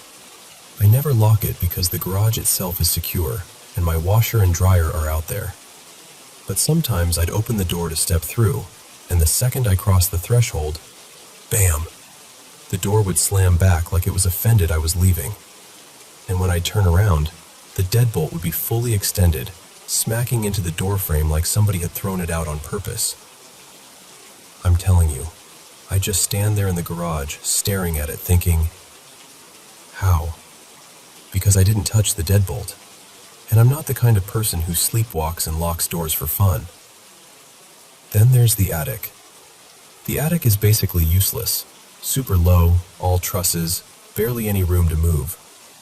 But a few times a year, 3 or 4 maybe, I'll hear it. It's this rhythm, like footsteps but muted, like thump, thump, thump, moving across the ceiling from one end of the house to the other. And it's not quick like a squirrel. It sounds deliberate, like someone taking their time, pacing, up and down the length of the house. I've climbed up there with a flashlight before, and there's never anything. Just insulation, beams, and that heavy, don't stay up here too long feeling. Now, more recently, like the last month or so, I started noticing something at my bay window in the living room. It's frosted glass, so you can't really see clearly outside, but you catch movement. People walk their dogs on my street all the time. Joggers, kids on scooters, the usual. Except sometimes I'll see a shadow sweep past the window, human-shaped, like a person walking by, and I'll immediately get up to look because I'm nosy like that. And I swear to you, most times there's no one there. Not, they already passed. I mean, the street is empty like it got wiped clean. One time there was someone, a guy walking a dog, and I felt relieved like, okay, I'm not losing it. But the rest of the time? Nothing. And here's where it gets a lot. I plugged them in around dusk on the first night. I remember checking my phone while I did it because I was proud of myself. Like, look at me, festive. That night, at exactly 7 p.m., one candle turned on, then another, then another. By 7:01, they were all on. I'm not exaggerating. It was like they were taking attendance. And then in the morning, exactly 6 a.m., one would click off, then another, then another. By 6:01, they were all off. Every night, every morning, like clockwork. I got so creeped out I took one apart. I'm not an electrician, but I expected to find some obvious little timer component hidden inside. There was nothing. Just a bulb, wiring, the plug, basic parts. No smart features. No reason they should have been doing that. Last Christmas, I didn't even put them out. I know that sounds ridiculous, but I just didn't want to invite that back. Now, this next part is the one that really messes with me because it's physical. Ever since I moved in, off and on, my bed will shake at night while I'm in it. Not like an earthquake, not violent, just side to side, maybe half an inch. But it's instantly recognizable because it feels exactly like when a kid grabs the mattress and shakes it to wake you up.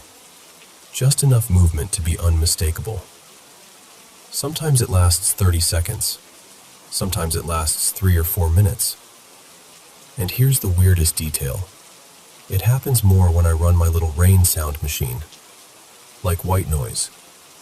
If I have the TV on, it almost never happens. But the rain machine? That's when it shows up. Like it prefers the dark and the cover of sound. Then, last year, 2025, it escalated. This happened 3 times, and every time it was the same. I sleep on my side because my back is messed up from old injuries, usually my right side. And I'll feel the mattress dip behind my legs, like something has just sat down. Not a full person, more like a concentrated weight.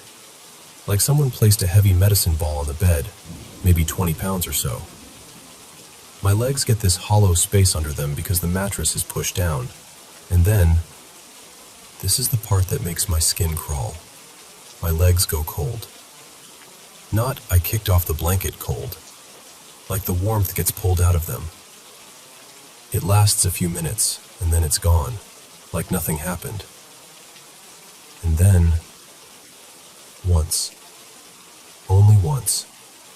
Mid-December 2025, around 9 p.m. I had the rain machine on.